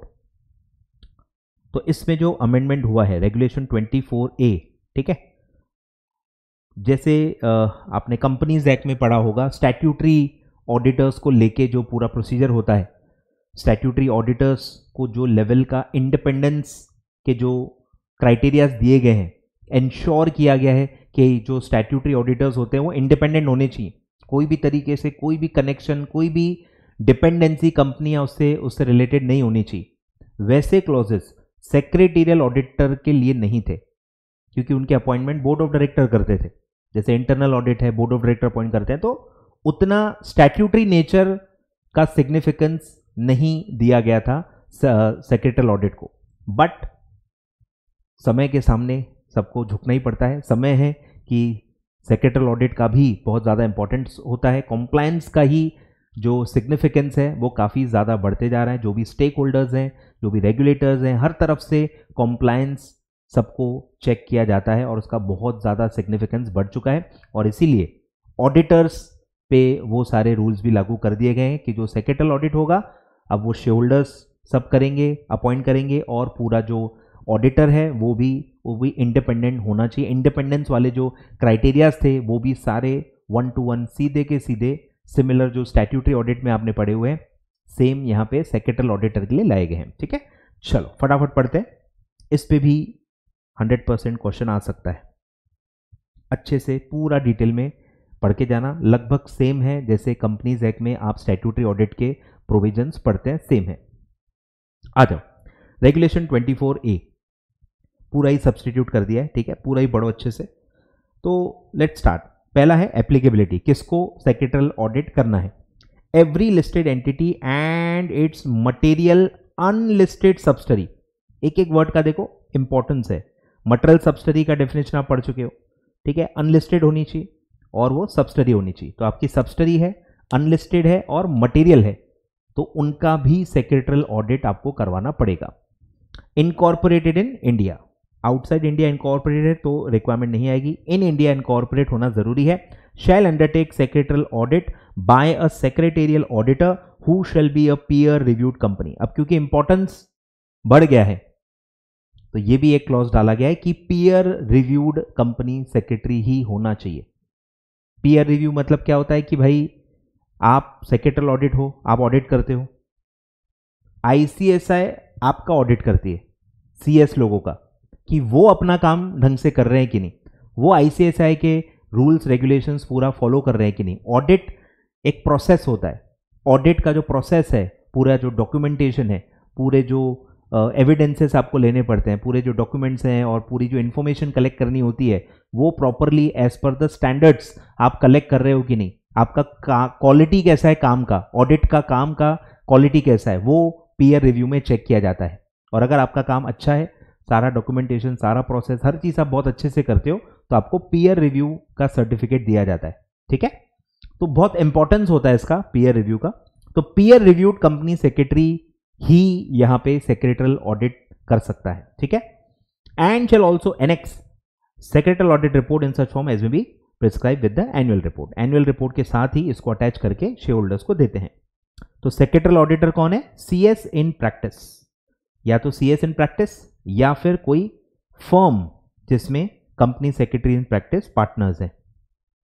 ठीक है, can be appointed to conduct the secretarial audit. और पीयर रिव्यूड सीएस का मतलब क्या है? CS in practice who is either practising individually, ठीक है, प्रोप्राइटरशिप है, इंडिविजुअली कर रहा है या सोल प्रोप्राइटरशिप कर रहा है या पार्टनर है तो भी चलता है, कोई भी कैपेसिटी चलता है। ठीक है, प्रैक्टिस में होना चाहिए और पीयर रिव्यूड होना चाहिए। ठीक है, प्रैक्टिसिंग ईदर इंडिविजुअली और सोल प्रोप्राइटरशिप और as a partnership of a peer reviewed practising unit holding a valid certificate of peer review issued by ICSI. ठीक है, तो उसको कहेंगे peer reviewed company secretary. Clear है क्या? तो ये हो गया बेसिक एप्लीकेबिलिटी, किसको सेक्रेटरियल ऑडिट करना है, कौन सेक्रेटरियल ऑडिट कर सकता है, और वो एनुअल रिपोर्ट के साथ प्रेजेंट होगा। अब आते हैं मुद्दे पे कि क्या एक्स्ट्रा कंडीशंस हैं जो लागू की गई हैं। यहां से पूरा वो अमेंडमेंट चालू होता है। On the basis of recommendation of board of director. ठीक है, रिकमेंड तो बोर्ड ही करेंगे कि किसको सेक्रेटरियल ऑडिट चूज करना है, लेकिन उसमें से कौन बनेगा, एक्चुअल काम किसको देना है, वो शेयर होल्डर्स डिसाइड करेंगे। तो on the basis of recommendation of board of director listed entity shall appoint or reappoint an individual as a secretarial auditor for not more than 1 term of 5 consecutive years। Block system same जैसे statutory auditor में होता है companies act में, वैसा ही same यहां पे लाया गया है कि ये जो 5 years होता है ये मैक्सिमम होता है कि एक ऑडिटर को, इंडिविजुअल ऑडिटर को मैक्सिमम एट अ टाइम 5 साल के लिए ही अपॉइंट कर सकते हैं। ये मैक्सिमम है, मिनिमम नहीं है कि भाई एक बार अपॉइंट किया अब भुगतो 5 साल उसको सेक्रेटरियल ऑडिटर बनाना ही पड़ेगा, ऐसा नहीं है। 5 साल तक मैक्सिमम एक टर्म के लिए एक सेक्रेटरियल ऑडिटर अपॉइंट हो सकता है। इसको कहते हैं रोटेशन। रोटेशन का कंसेप्ट लाया गया है। रोटेशन का concept purely independence of auditor से रिलेटेड है कि अगर फ्रॉड और सब पूरा इसका बैकग्राउंड आपने कंपनीज एक्ट में पढ़ा होगा कि बहुत सारे इंडिया में फ्रॉड हुए हैं, सत्यम का फ्रॉड हुआ है, बहुत बड़े बड़े कॉर्पोरेट स्कैंडल्स हुए हैं और काफ़ी जगह देखा गया है कि क्योंकि एक ही ऑडिटर सालों साल 20 साल 25 साल से एक ही ऑडिटर ऑडिट कर रहा है तो वो ढकता है, उसको फ्रॉड कंटिन्यू करने में काफ़ी आसानी होती है। लेकिन यही अगर ऑडिटर हर कुछ साल में बदले तो फ्रॉड करना इतना आसान नहीं होगा। तो ऑडिटर सेम रहना इतने लंबे समय के लिए ये गलत है। इससे और फ्रॉड को बढ़ावा मिलता है, फ्रॉड करना आसान हो जाता है। इसको फ्रॉड को मुश्किल करने के लिए ये किया गया है कि हर कुछ सालों में ऑडिटर्स बदलते रहने चाहिए, कि फ्रॉड का कहीं ना कहीं लेना देना ऑडिटर से रहता ही है, उनके रोल में वो आता ही है कि आपको थोड़ा बहुत चेक करना है कि फ्रॉड हुआ तो नहीं है। ठीक है, तो ये रोटेशन का कंसेप्ट है। ठीक है, तो एक टर्म ही आप कर सकते हो। अगर आप इंडिविजुअल हो तो आप एक ही टर्म एट अ टाइम कर सकते हो और वो मैक्सिमम 5 consecutive years की हो सकती है। मैक्सिमम 5 years के लिए एट अ टाइम अपॉइंट हो सकता है। और अगर फर्म अपॉइंट हो रही है, सेक्रेटरियल ऑडिट फर्म है, तो वो 2 टर्म के लिए अपॉइंट हो सकती है ऑफ मैक्सिमम 5 consecutive years, यानी 10 साल तक फर्म ऑडिट कर सकती है। ठीक है, for not more then 2 terms of 5 years consecutive with the approval of shareholders in the AGM। ठीक है, तो अब ऑडिटर कौन अपॉइंट करेगा? शेयर होल्डर्स अपॉइंट करेंगे इन द एजीएम, जैसे स्टैट्यूटरी ऑडिटर अपॉइंट होता है। ठीक है, सेम लेवल पे इसको लाया गया है। और रोटेशन का कंसेप्ट लाया गया है कि इंडिविजुअल है तो 1 term of maximum 5 each, firm है तो 2 consecutive terms of 5 years each। ठीक है, और शेयर होल्डर्स अप्रूव करेंगे। रिकमेंड कौन करेगा? Board of directors. आगे बढ़ते हैं।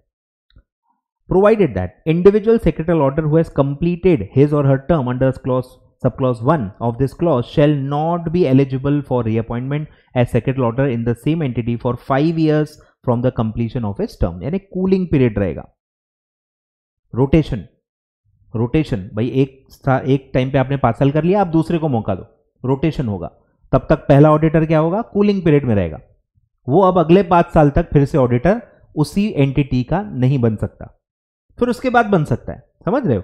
तो 5 साल मैंने ऑडिट किया, अमित ने ऑडिट किया रिलायंस का, फिर अब अगले 5 साल मैं ऑडिटर नहीं बन सकता, न मैं कोई फर्म में हूं, मैं फर्म में पार्टनर हूं तो वो फर्म भी ऑडिटर नहीं बन सकती। डायरेक्टली इनडायरेक्टली कहीं से भी आप डबल से ऑडिटर नहीं बन सकते, ये पूरा इंश्योर किया गया है। ठीक है, तो मैं फिर से 5 साल तक ऑडिट नहीं कर सकता, लेकिन फिर एक बार मैंने 5 साल ये कूलिंग पीरियड सर्व कर लिया, उसके बाद मैं फिर से 5 साल ऑडिट कर सकता हूं। तो इसको कहते हैं रोटेशन एंड कूलिंग कंसेप्ट। ठीक है, आगे बढ़ते हैं। तो कूलिंग पीरियड है 5 इयर्स का मिनिमम। फिर है अगर फर्म है तो 2 टर्म्स जब खत्म होगी, 2 टर्म्स खत्म होने के बाद उसमें भी 5 साल का गैप आएगा। ठीक है, कूलिंग पीरियड आएगा। shall not be eligible for reappointment as secretarial auditor in the same entity for 5 years from the completion of such term। तो ये पूरा क्लॉज है कूलिंग पीरियड का। कूलिंग पीरियड सर्व करना है और उसके बाद भले आप फिर से रीअपॉइंट हो सकते हो। क्लियर है क्या? आगे बढ़ते हैं। फिर जो मैंने बताया डायरेक्टली इनडायरेक्टली दिमाग लगा के बिल्कुल भी आप इस क्लॉज को अवॉइड नहीं कर सकते, तो वो पूरे उस टाइप के क्लॉजेस डाले गए हैं। Provided further that on the date of appointment no secretarial audit firm having a common partner. ठीक है, काफी बार होता है कॉमन पार्टनर्स होते हैं, एक ही इंसान है, 2 फर्म में पार्टनर है। ठीक है, मैं अगर अमित हूं, ठीक है, मैं पार्टनर हूं, मैं एबीसी में भी पार्टनर हूं और XYZA में भी पार्टनर हूं, 2 फर्म में पार्टनर हूं, और एबीसी ने सपोज अपना टेनोर खत्म कर लिया है, 2 टर्म्स ऑफ 5 इयर्स ईच कर लिए हैं। अब XYZ भी अप्लाई नहीं कर पाएगी, XYZ रेस्ट्रिक्ट हो जाएगी, क्योंकि उसमें एक पार्टनर ऐसा है जो कोई और फर्म में भी पार्टनर था और वो ऑलरेडी टेनोर सर्व कर चुका है। तो कॉमन पार्टनर्स हैं, तो वो पार्टनर जितने भी फर्म्स में पार्टनर होगा वो सारे फर्म्स भी 5 साल कूलिंग पीरियड में आ जाएंगी, वो 5 साल तक ऑडिटर उस एंटिटी की नहीं बन सकती। ठीक है, सबको इनडायरेक्टली रेस्ट्रिक्ट किया गया है, तो अच्छे से समझो। Provided further that on the date of appointment no secretarial audit firm having a common partner or partners to other secretarial audit firm whose tenure is expired. ठीक है, मैं अमित था, एबीसी में था, एबीसी का ऑलरेडी टेनोर हो चुका है।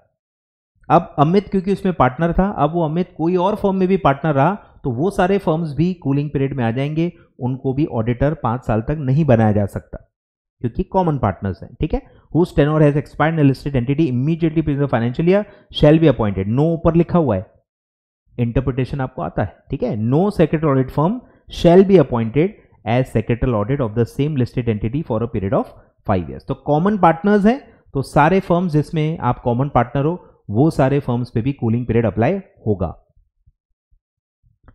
फिर ये जो मैंने बताया कि ये जो 5 इयर्स है ये मैक्सिमम है, मिनिमम नहीं है।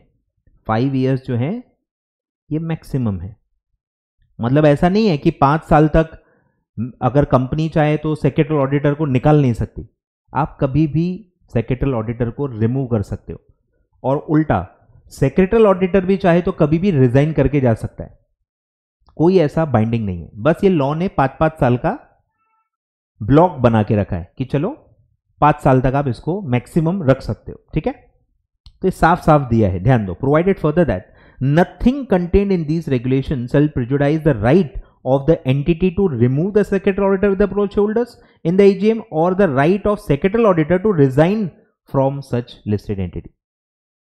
ठीक है, तो वो जो राइट है वो बना रहेगा। 5 साल तक अपॉइंट हो रहा है, इसका मतलब ये नहीं है कि आप निकाल नहीं सकते या वो रिजाइन नहीं कर सकता, वो राइट हमेशा रहेगा विदाउट प्रेजुडाइस। ठीक है, नथिंग कंटेन शैल प्रेजुडिस, तो इसको वो राइट को अफेक्ट नहीं करेगा।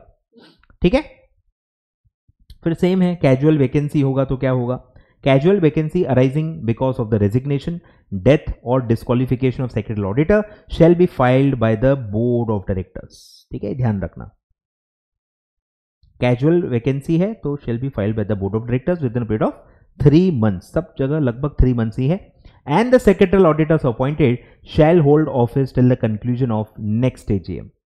तो ये आपने स्टैट्यूटरी ऑडिटर में पढ़ा ही होगा, सब सेम है कि बीच में अगर कोई छोड़ रहा है, रिजाइन कर रहा है, डेथ हो रहा है या वैकेंसी क्रिएट हो रही है, तो जो ऑडिटर नया आता है वो नेक्स्ट एजीएम तक ही ऑफिस होल्ड करता है, क्योंकि एजीएम में ही ऑडिटर अपॉइंट होते हैं, रीअपॉइंट होते हैं। ठीक है, क्लियर है? आगे बढ़ते हैं। तो ये हमारा पूरा पहला सब रेगुलेशन था। अब आता है 1A, eligibility, qualifications and disqualifications of secretarial auditor. Almost similar है विद द स्टैट्यूटरी ऑडिटर। ठीक है, number 1, person shall be eligible for appointment as secretarial auditor of the listed entity only if the person is a peer reviewed CS. ठीक है, तो हमने ऊपर ही पढ़ लिया था।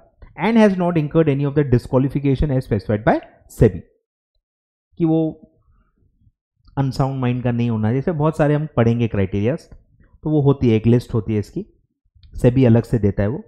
Provided further that a firm where majority of the partners practicing in India are qualified for appointment faucet may be appointed by the firm name to be secretarial auditor। मतलब अगर मल्टी डिसिप्लिनरी फर्म है, कुछ लोग CS हैं, कुछ non CS भी होंगे, या कुछ नॉन पीयर रिव्यू सीएस भी होंगे। अब हर फर्म में सारे सीएस तो पीयर रिव्यू सीएस नहीं हो सकते ना। तो अगर कोई फर्म है जिसमें कुछ लोग पीयर रिव्यूड हैं, कुछ लोग पीयर रिव्यूड नहीं है, या कुछ लोग सीएस ही नहीं है, कोई और प्रोफेशन के, तो भी चलता है। सिर्फ majority of the partners peer reviewed CS होने चाहिए। तो अगर 5 पार्टनर्स हैं, उनमें से 3 पार्टनर सीएस हैं और पीयर रिव्यूड भी हैं, तो वो फर्म को भी सेक्रेटरियल ऑडिटर अपॉइंट किया जा सकता है। भले ही बचे हुए 2 लोग नॉन पीयर रिव्यूड सीएस हैं, या वो सीएस ही नहीं है, सीए हैं, या कोई और प्रोफेशन के हैं, तो भी चलता है। तो फर्म को अगर अपॉइंट करना है तो सारे के सारे पार्टनर एलिजिबल होनी चाहिए, ऐसा नहीं है। तो रूल क्या है? मेजॉरिटी ऑफ पार्टनर्स अगर एलिजिबल हैं तो भी चलता है, फर्म को सेक्रेटरियल ऑडिटर अपॉइंट किया जा सकता है। बहुत इंपॉर्टेंट रूल है। ठीक है, आगे बढ़ते हैं। तो इंडिविजुअल है तो वो तो अकेला है, या सोल प्रोप्राइटर है तो भी वो अकेला है, तो वो तो पीयर रिव्यू होना ही चाहिए। फर्म के केस में majority of partner should be peer reviewed company secretary. फिर है, अगर फर्म में देखो एलएलपी है, a firm is including an LLP is appointed secretarial auditor of entity, only the partners who are peer reviewed CS shall be authorised to act and sign. ये भी बहुत common सा पॉइंट है कि जो सीएस हैं peer reviewed, वो ही ऑडिट रिपोर्ट पे साइन कर सकते हैं।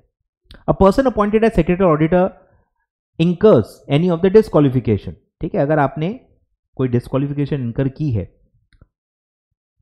पहले से ही डिस्क्वालिफाइड थे, तो आप अपॉइंट हो ही नहीं सकते। अपॉइंटमेंट के वक्त तो आप क्वालिफाइड होते ही हो, लेकिन अगर बाद में आप डिस्क्वालीफाई हो गए, आफ्टर अपॉइंटमेंट अगर आपने कुछ ऐसा काम कर दिया और आप क्वालिफाइड नहीं हो, डिस्क्वालीफाई हो गए हो, तो क्या होगा? सच पर्सन शुड वैकेट, आपको खाली करना पड़ेगा। आप एज अ ऑडिटर कंटिन्यू नहीं कर सकते। तो कोई भी डिस्क्वालिफिकेशन अट्रैक्ट होता है आफ्टर अपॉइंटमेंट, तो आपको अपना ऑफिस खाली करना है। कैजुअल वैकेंसी क्रिएट होगी, आपको अपना वैकेंसी मतलब ऑफिस वैकेट करना होगा। Such person shall vacate the office of as a secretarial auditor, and such vacation shall be deemed to be casual vacancy in the office of secretarial auditor। तो ऊपर जो हमने पढ़ा ये वाला पॉइंट अपॉइंट हो जाएगा। मतलब बोर्ड ऑफ डायरेक्टर्स वो वैकेंसी को फिल करेंगे विद इन 3 मंथ्स। ठीक है, और वो अगले एजीएम तक ऑडिटर काम करेगा। ठीक है, फिर है, ये भी एक आपने स्टैट्यूटरी ऑडिटर में पढ़ा हुआ है कि कुछ सर्विसेज आप साथ साथ में नहीं दे सकते, क्योंकि आपको इंडिपेंडेंट रखना है। अगर एक ही इंसान मल्टीपल काम करेगा तो वो इंडिपेंडेंट नहीं रहता, उसके इंडिपेंडेंस में कहीं ना कहीं फर्क पड़ जाता है, क्योंकि आप 2-2, 3-3 काम कर रहे हो। तो आपको बस सेक्रेटरियल ऑडिटर का ही काम करना है, और उसके रिलेटेड या उससे कुछ जुड़ा हुआ काम है जो दखलंदाजी हो सकती है जिसमें, तो वो सारे काम एक लिस्ट बनाई जाती है कि ये दोनों काम एक साथ नहीं होना चाहिए। सिंपल एग्जांपल देता हूं, जैसे स्टैट्यूटरी ऑडिट में जैसे होता है कि अकाउंटिंग भी आप कर रहे हो और बाद में उसका ऑडिट भी आप ही कर रहे हो, तो ये तो गलत हो जाएगा ना। बेसिक जो अकाउंटेंसी है वही आप कर रहे हो, फिर ऑडिट भी आप ही कर रहे हो, आप क्या अपनी गलती पकड़ोगे? नहीं पकड़ोगे ना। तो अकाउंटिंग और ऑडिटिंग एक ही इंसान ने नहीं करना चाहिए। तो ऐसे जो लॉजिकल चीजें हैं वो इसमें रखी गई हैं। A secretarial auditor appointed under these regulations shall provide to listed entity only such other services as are approved।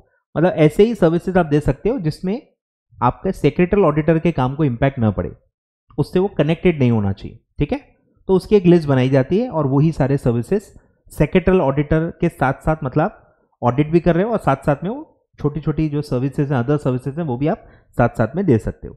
तो अलाउड सर्विसेज ही एज अ सेक्रेटरी ऑडिटर आप अलग से उसी एंटिटी को दे सकते हो, but which shall not include any of the services specified by the board. ठीक है, इन्हें क्या दे सकते हो और क्या नहीं दे सकते, दोनों ऐसी लिस्ट दी जाती है। सेबी जो बनाएगा आप आगे बढ़ते हैं। तो मतलब कुछ ना कुछ सर्विसेज रेस्ट्रिक्टेड होंगी, कि कुछ सर्विसेज तो होंगी जो आप ऑडिट अगर कर रहे हो, सेक्रेटरी ऑडिट कर रहे हो, तो आप कुछ सर्विसेज फिर नहीं दे पाओगे उसी कंपनी को, बाकी कंपनीज को दे सकते हैं। आगे बढ़ते हैं। फिर ध्यान दो, अब ये पूरा कार्यक्रम कब से चालू होगा, 5 साल ये सब कब से चालू होगा, तो ये 1 अप्रैल 2025 से चालू हो गया है। 1 अप्रैल 2025 से ये पूरा कंसेप्ट लागू हो गया है। अब ऑब्वियसली कुछ फर्म्स का सेक्रेटरी ऑडिट आप कर रहे होंगे, 1 साल 2 साल 3 साल से आप ऑलरेडी कर रहे होंगे। तो जो हो चुका है, जितने साल कोई ना कोई कंपनी में कोई ना कोई स्टैट्यूटरी ऑडिटर ने सेक्रेटरी ऑडिटर ने ऑडिट किए होंगे, उनका क्या होगा, वो आने वाली ये जो 5 साल है, इस 5 साल में उसको काउंट करेंगे या नहीं करेंगे। मैं सपोज एक कंपनी का सेक्रेटरी ऑडिट पिछले 3 साल से कर रहा हूं, अब ये लागू हो गया, अब मैं और आगे 5 साल ऑडिट कर सकता हूं या वो 3 साल माइनस करके सिर्फ 2 साल ही कर सकता, उसके लिए क्लैरिफिकेशन दिया गया है। With effect from 1st April 2025, every listed entity shall ensure compliance with the subsection 1, 1A, 1B for appointment, reappointment, continuation of secretary auditor, provided that any association of individual or firm as a secretarial auditor before 31st March 2025 shall not be considered. जो बीत गई वो हो गया, पुराना अभी कुछ भी नहीं देखा जाएगा, आज से 5-5 साल चालू होगा। ठीक है, इंपॉर्टेंट ये क्लैरिफिकेशन दिया गया है। Shall not be considered for the purpose of calculating the tenure under clause B of sub regulation 1। 5 years या 2 टर्म्स या जो भी है वो सब नए सिरे से अब 2015 से चालू होगा। जो भी काम आप कर चुके हो वो माइनस नहीं होगा, वो काउंट नहीं होगा। क्लियर है? तो ये काफी इंपॉर्टेंट क्लॉज है, पर एग्जाम के लिए काम का नहीं है। ठीक है, एग्जाम के लिए काम का नहीं है, समझ रियल लाइफ के लिए इंपॉर्टेंट है। आगे बढ़ते हैं। अब जो सेक्रेटेरियल ऑडिटर है वो कंपनी को या बोर्ड ऑफ डायरेक्टर्स को अपना सेक्रेटरियल ऑडिट रिपोर्ट देता है और वो एनुअल रिपोर्ट के साथ अटैच करके दी जाती है। अब कंपनी को एक और रिपोर्ट देनी पड़ती है अपने स्टॉक एक्सचेंजेस में, वो है सेक्रेटेरियल कॉम्प्लायंस रिपोर्ट। ठीक है, ये क्लॉज अलग होता है, तो इसके बारे में भी ये एक पॉइंट पढ़ना है हमको। 24A sub regulation 2 stipulates that every listed entity, ठीक है ध्यान दो, यहां ऑडिटर नहीं लिखा है, ऑडिटर का इसमें कोई काम नहीं है, ये अलग कॉम्प्लायंस है। Every listed entity shall submit a secretarial compliance report in such form as may be specified to the stock exchange within 60 days from the end of each financial year। ठीक है, फाइनेंशियल ईयर एंड के 60 days के अंदर आपको secretarial compliance report देना है, listed entity को देना है टू द स्टॉक एक्सचेंज जहां जहां आप लिस्टेड हो।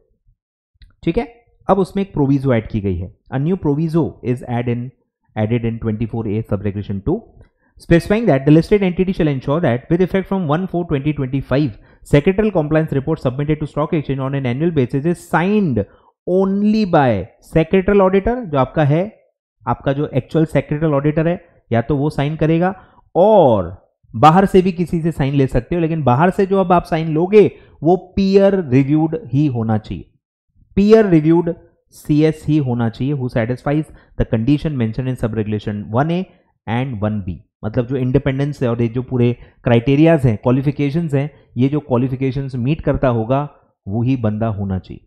मतलब जो सेक्रेटरियल ऑडिटर बनने लायक हो, भले न हो, पर वो सारे कंडीशंस फुलफिल करना जरूरी है। ठीक है, तो या तो आपका जो एक्चुअल सेक्रेटरियल ऑडिटर है आप उससे साइन ले लो, या तो आप कोई भी पीयर रिव्यूड CS से जो क्वालिफाइड है आपकी कंपनी का सेक्रेटरियल ऑडिट करने के लिए, क्वालिफिकेशंस सारी मीट करता हो, ऐसा ही पीयर रिव्यूड CS से आप वो रिपोर्ट पे साइन ले सकते हो।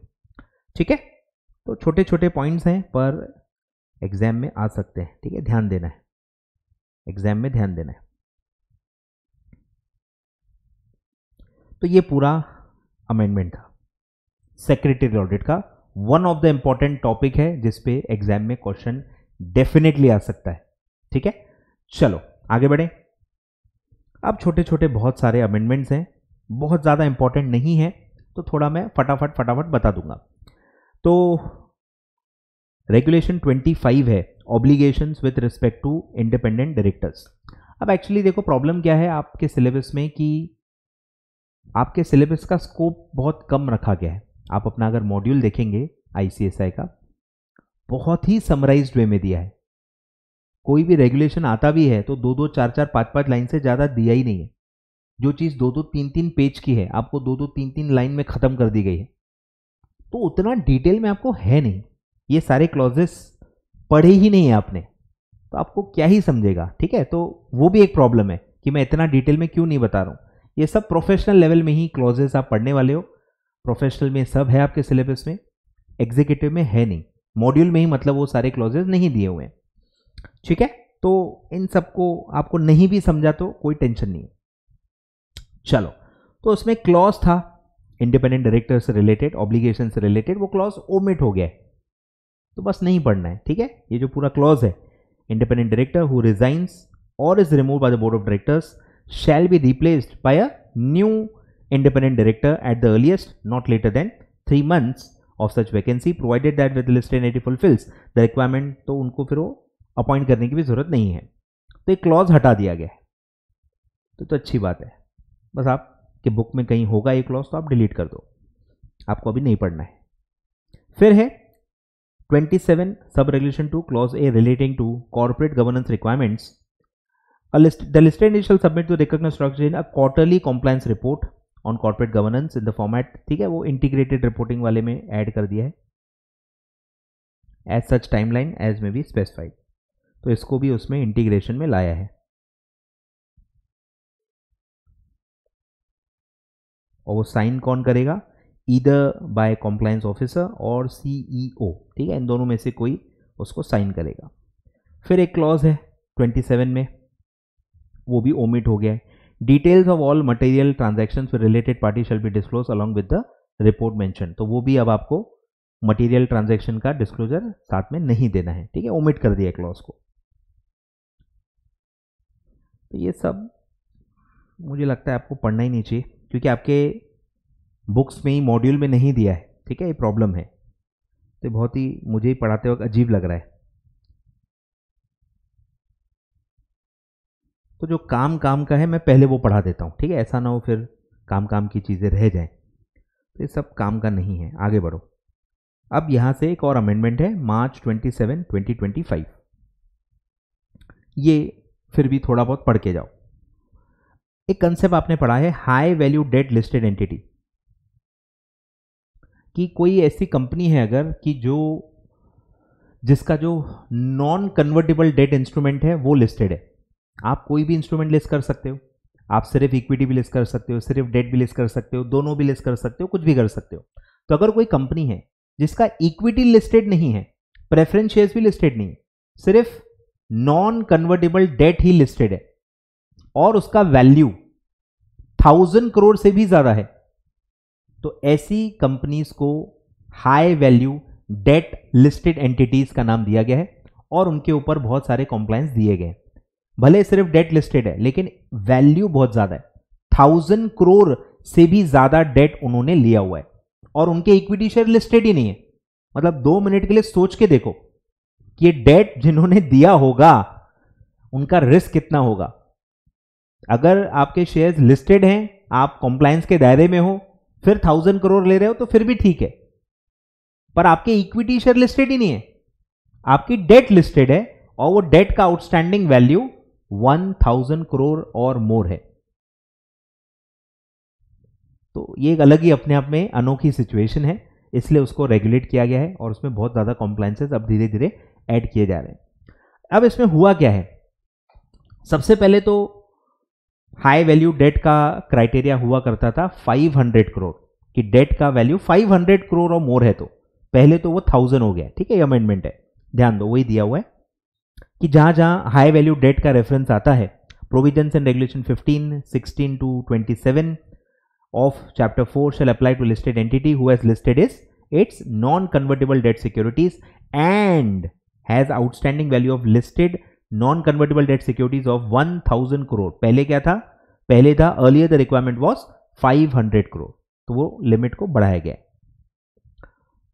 फिर है कि एक लॉजिकल आपके माइंड में आएगा, क्योंकि डेट तो फ्लक्चुएट होते रहती है, डेट तो कम ज्यादा होते रहती है, डेट आप लेते रहते हो, डेट आप चुकाते भी रहते हो, मैच्योर भी होते रहते हैं। तो अगर अभी वो 1000 और मोर है, पर आगे चल के अगर वो 1000 से नीचे हो गया तो क्या तब भी आप हाई वैल्यू डेट कैटेगरी में रहोगे या नहीं रहोगे?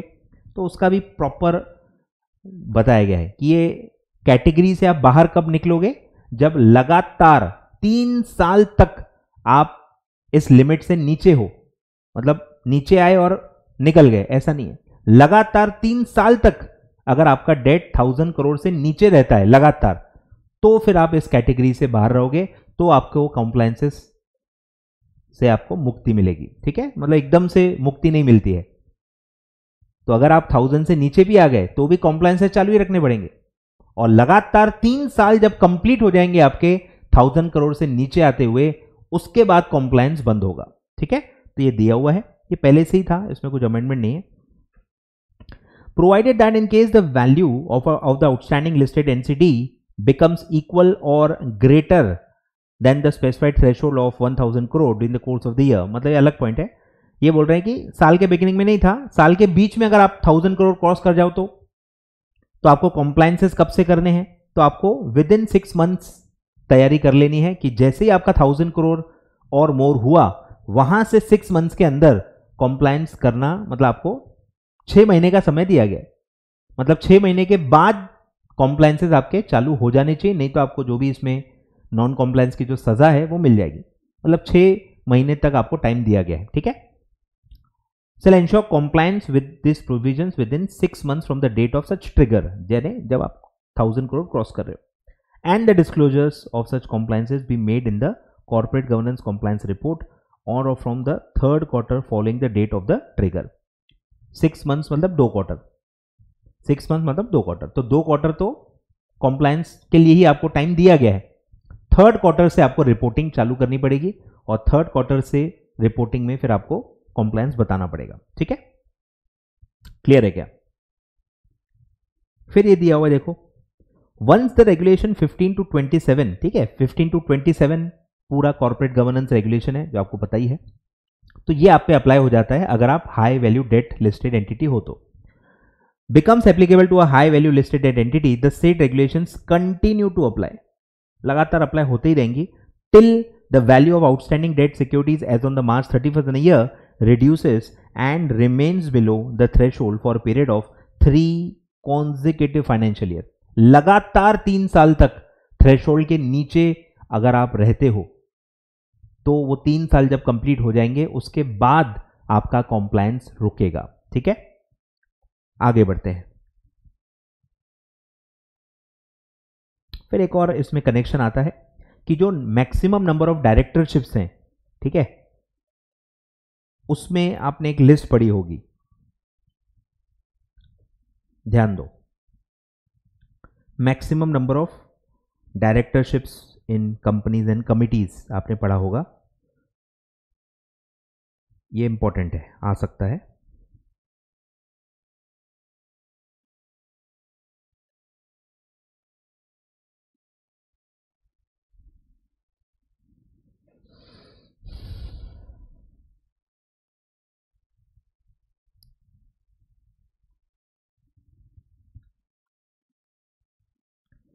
ठीक है, ये क्लॉज आप पढ़ते हो कि a director shall not be member in more than 10 committees, ठीक है, और act as a chairperson in not more than 5 committees. ठीक है, क्लॉज आपने पढ़ा होगा, आता है, काफी इंपॉर्टेंट है। तो इसमें लिखा हुआ है कि कौन कौन से कंपनीज इसमें इंक्लूडेड है और कौन से कंपनीज के डायरेक्टरशिप इस लिमिट में काउंट नहीं होते। The limit of committees on which a director may serve in all public limited companies whether listed or not। सारे public limited companies by default count होंगे, listed और unlisted सब, except a list। ठीक है, तो क्या क्या include नहीं होंगे, shall be included and all other companies including private limited company। ठीक है, private companies count नहीं होंगे, foreign companies count नहीं होंगे, और यहीं पे लिस्ट में था high value debt listed entity, वो भी पहले काउंट नहीं होती थी पर अब वो डिलीट कर दी है, मतलब अब वो इंक्लूड हो जाएगी। मतलब अगर लिस्ट में आपको दिया है कि high value listed debt entity में भी वो कमिटी का डायरेक्टर है, तो पहले वो काउंट नहीं होता था लिमिट के लिए, पर अब वो काउंट होगा। एक्सक्लूजन लिस्ट से हटा दिया है, मतलब अब वो इंक्लूड हो गया है। ठीक है, तो अब high value listed debt entity आता है तो वो लिमिट में काउंट होगा, लिमिट में काउंट होगा। ठीक है, तो वो एक्सक्लूजन लिस्ट से उसको डिलीट कर दिया है। And companies under section 8 shell be excluded. ठीक है, इंपैक्ट समझो बस। आगे बढ़ते हैं, तो ये मैंने आपको बता दिया।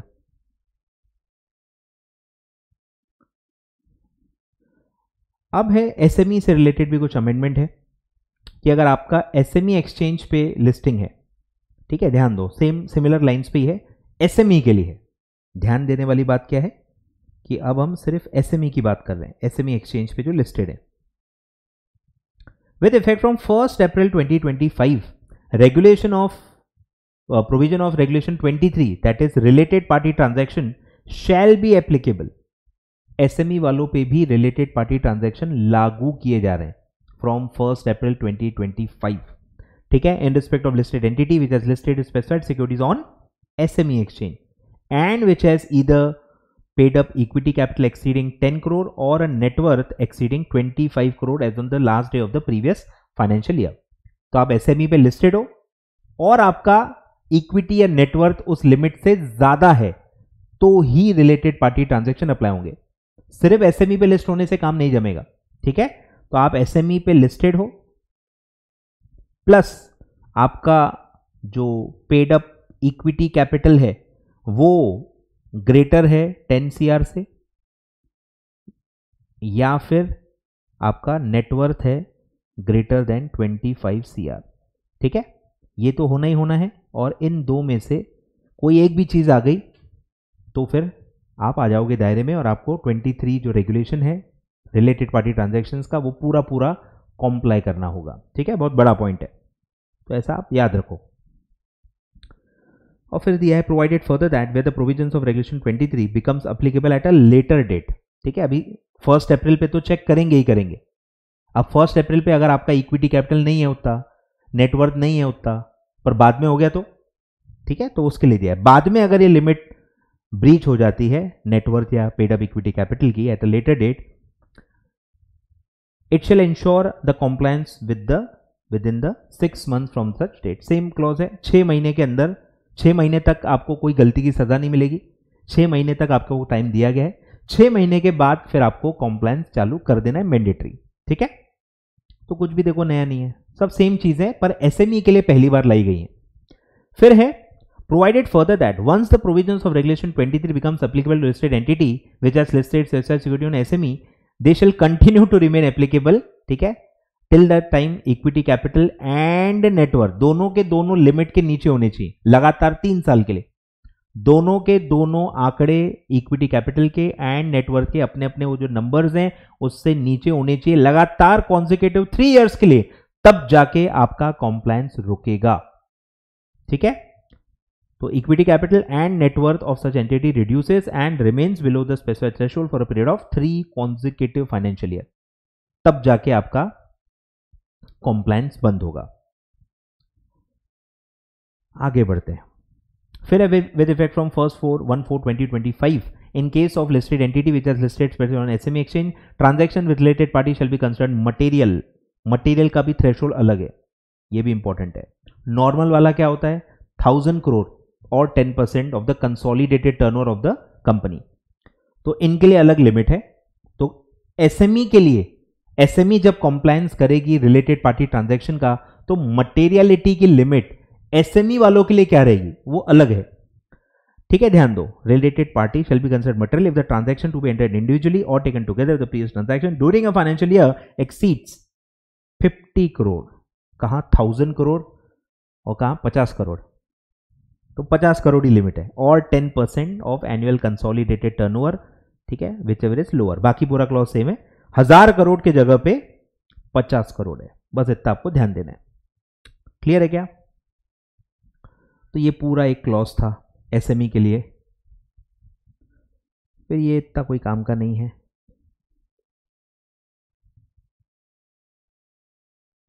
ठीक है, अब जो एक बड़ा अमेंडमेंट है, मतलब रियल लाइफ में बड़ा है पर आपको इतना डिटेल में दिया हुआ नहीं है, एक चैप्टर 5A ऐड हुआ है, नया पूरा चैप्टर ऐड हुआ है इन द LODR, जिसका नाम है कॉर्पोरेट गवर्नेंस नॉर्म्स फॉर, ये है high value debt listed entity.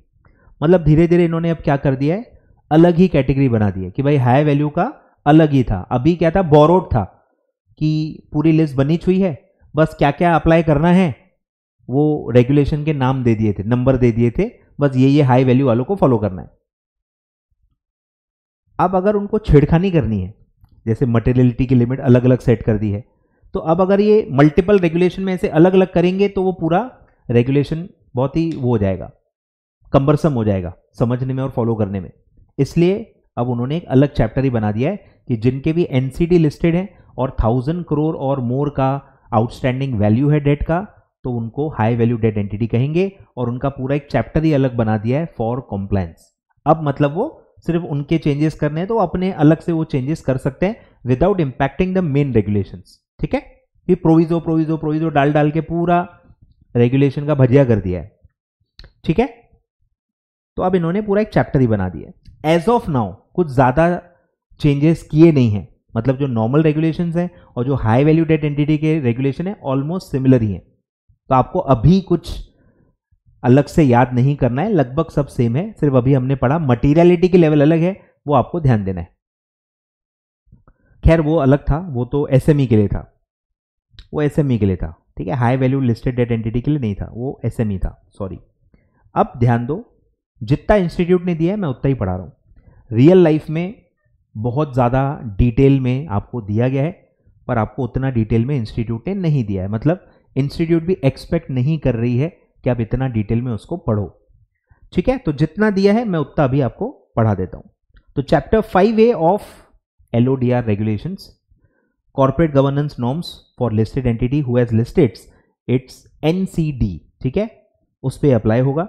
Provisions of this chapter will applicable to listed entity who has only listed its NCD and its outstanding value is 1000 crore and above and does not have any listed specified security. सिर्फ NCD ही listed होना चाहिए, कोई और security listed नहीं होना चाहिए। ठीक है, this chapter becomes applicable to high value listed debt entity. These regulations will be applicable till the value reduces remains below for a continuous period of 3 years. Same पूरा वो copy paste। अब अगर आपका जो हाई वैल्यू डेट कंपनी है ये INVIT है या ये REIT है तो क्या होगा? ठीक है, तो ये रेगुलेशन उन पे अप्लाई नहीं होंगे, क्योंकि REIT के अंदर ऑलरेडी गवर्नेंस के नॉर्म्स हैं, INVIT के अंदर ऑलरेडी गवर्नेंस के नॉर्म्स हैं, तो डबल डबल क्यों लागू करेंगे? तो साफ साफ दिया गया है कि अगर आप INVIT हो तो आप INVIT फॉलो करो, ये फॉलो मत करो।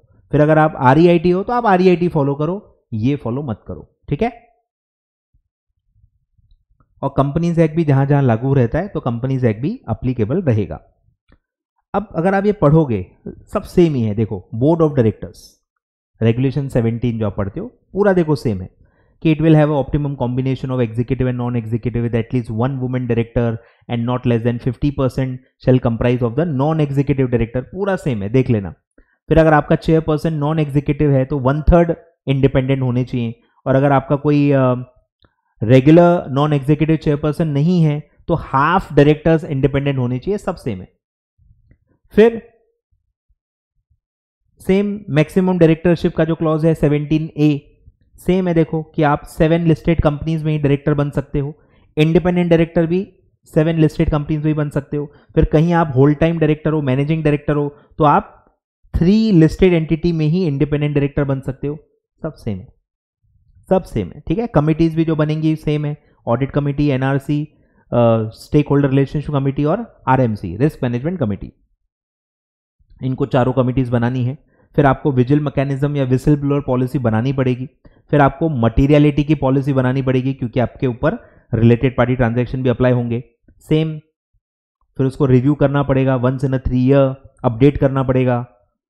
फिर जो हमने पढ़ा मटेरियलिटी का क्राइटेरिया देखो सेम है, 1000 करोड़ ही रखा गया है, वो जो मैंने बताया 50 करोड़ वो SME के लिए था, ये हाई वैल्यू डेट के लिए। देखो सेम रखा है, provided that the transaction related party shall consider material if this transaction individually taken together exceeds 1000 crore और 10% of the consolidated turnover whichever is less. Same है, सब के सब सेम है, ठीक है। फिर सेम है कि एक इंडिपेंडेंट डायरेक्टर जो है वो अनलिस्टेड मटेरियल सब्सिडरी में भी डायरेक्टर होना चाहिए। सेम मटेरियल और इसका सेक्रेटरियल ऑडिट होना चाहिए, ठीक है, एनुअल रिपोर्ट के साथ जोड़ो। और यहाँ पीयर रिव्यू वाला क्लॉज अभी तक शायद नहीं डाला है, यहाँ सिर्फ CS है। अब ये डिफरेंस आपको याद करना पड़ेगा, ठीक है। नॉर्मल में अभी क्या आ गया है, पीयर रिव्यू वाला आ गया है कंसेप्ट, यहाँ पीयर रिव्यू अभी दिख नहीं रहा, फिर फाइल करना है। तो कुछ भी आपको यानी याद नहीं करना है, जो भी डेटा है वो नॉर्मल से अभी सेम ही है। अब शायद धीरे धीरे वो हाई वैल्यू वाले के लिए कम ज़्यादा कॉम्प्लायंसेस करते रहेंगे, ठीक है। ये भी कट कर दो, ठीक है। बाकी क्लॉसेस नहीं है इतने काम के। क्या है ना, सब क्लॉसेस पढ़ने के चक्कर में मैं नहीं चाहता कि आप सेक्रेटरियल ऑडिटर का अमेंडमेंट प्रॉपर ना पढ़ो, या आप जो ICDR में राइट इशू के इतने अमेंडमेंट्स हैं वो ना पढ़ो, क्योंकि आपकी एक लिमिटेशन है, आप कितना ही पढ़ोगे और कितना ही याद रख पाओगे। इसीलिए मैं बोल रहा हूँ फालतू क्लॉज जो रेलेवेंट ही नहीं है, आपके सिलेबस में भी नहीं है, तो वो सब मत करो, ठीक है। काम की चीज़ों पे ध्यान दो, फोकस बोलते हैं अपन इसको। तो ये भी इतना काम का नहीं है, ये सब भी बिल्कुल इतना इंपॉर्टेंट नहीं है, ठीक है। बिल्कुल भी आप लोड मत लो, ठीक है। तो जितना मैंने पढ़ाया है LODR का उतना मिनिमम आपको कवर करना है। तो मैंने जो जो इंपॉर्टेंट चीज़ें बताई हैं, सेक्रेटरियल ऑडिट का जैसे मैंने बताया, ये पूरा अमेंडमेंट बहुत इंपॉर्टेंट है, अच्छे से पूरा डिटेल में कवर करके जाओ, ठीक है। हर बच्चे को ये मिनिमम कवर करके जाना है, ठीक है। फिर जो मैंने बताया ये वाला रिलेटेड पार्टी का जो है नया क्लॉज आया है वो भी काफ़ी इंपॉर्टेंट है, ये भी ठीक है, इतना इंपॉर्टेंट नहीं है, ठीक है। बाकी सब छोटे छोटे हैं, कोई ऐसा सेपरेट 5 मार्क का क्वेश्चन नहीं आता है इसमें, ठीक है। 2-3 चीज़ें जो है ना वो पूरी अच्छे से डिटेल में कवर करनी है। तो ये आपके LODR का पूरा अमेंडमेंट मैंने आपको बता दिया। नेक्स्ट पार्ट में अब जो भी छोटे छोटे चैप्टर्स के कुछ छोटे छोटे अमेंडमेंट्स हैं वो मैं थर्ड पार्ट में पूरा डिटेल में रिमेनिंग अमेंडमेंट्स कवर करवा दूंगा। ज़्यादा नहीं है बट कवर कर लेंगे, ठीक है। आधे घंटे में ही लगभग पूरा आपका नेक्स्ट पार्ट में हो जाएगा। Thank you so much.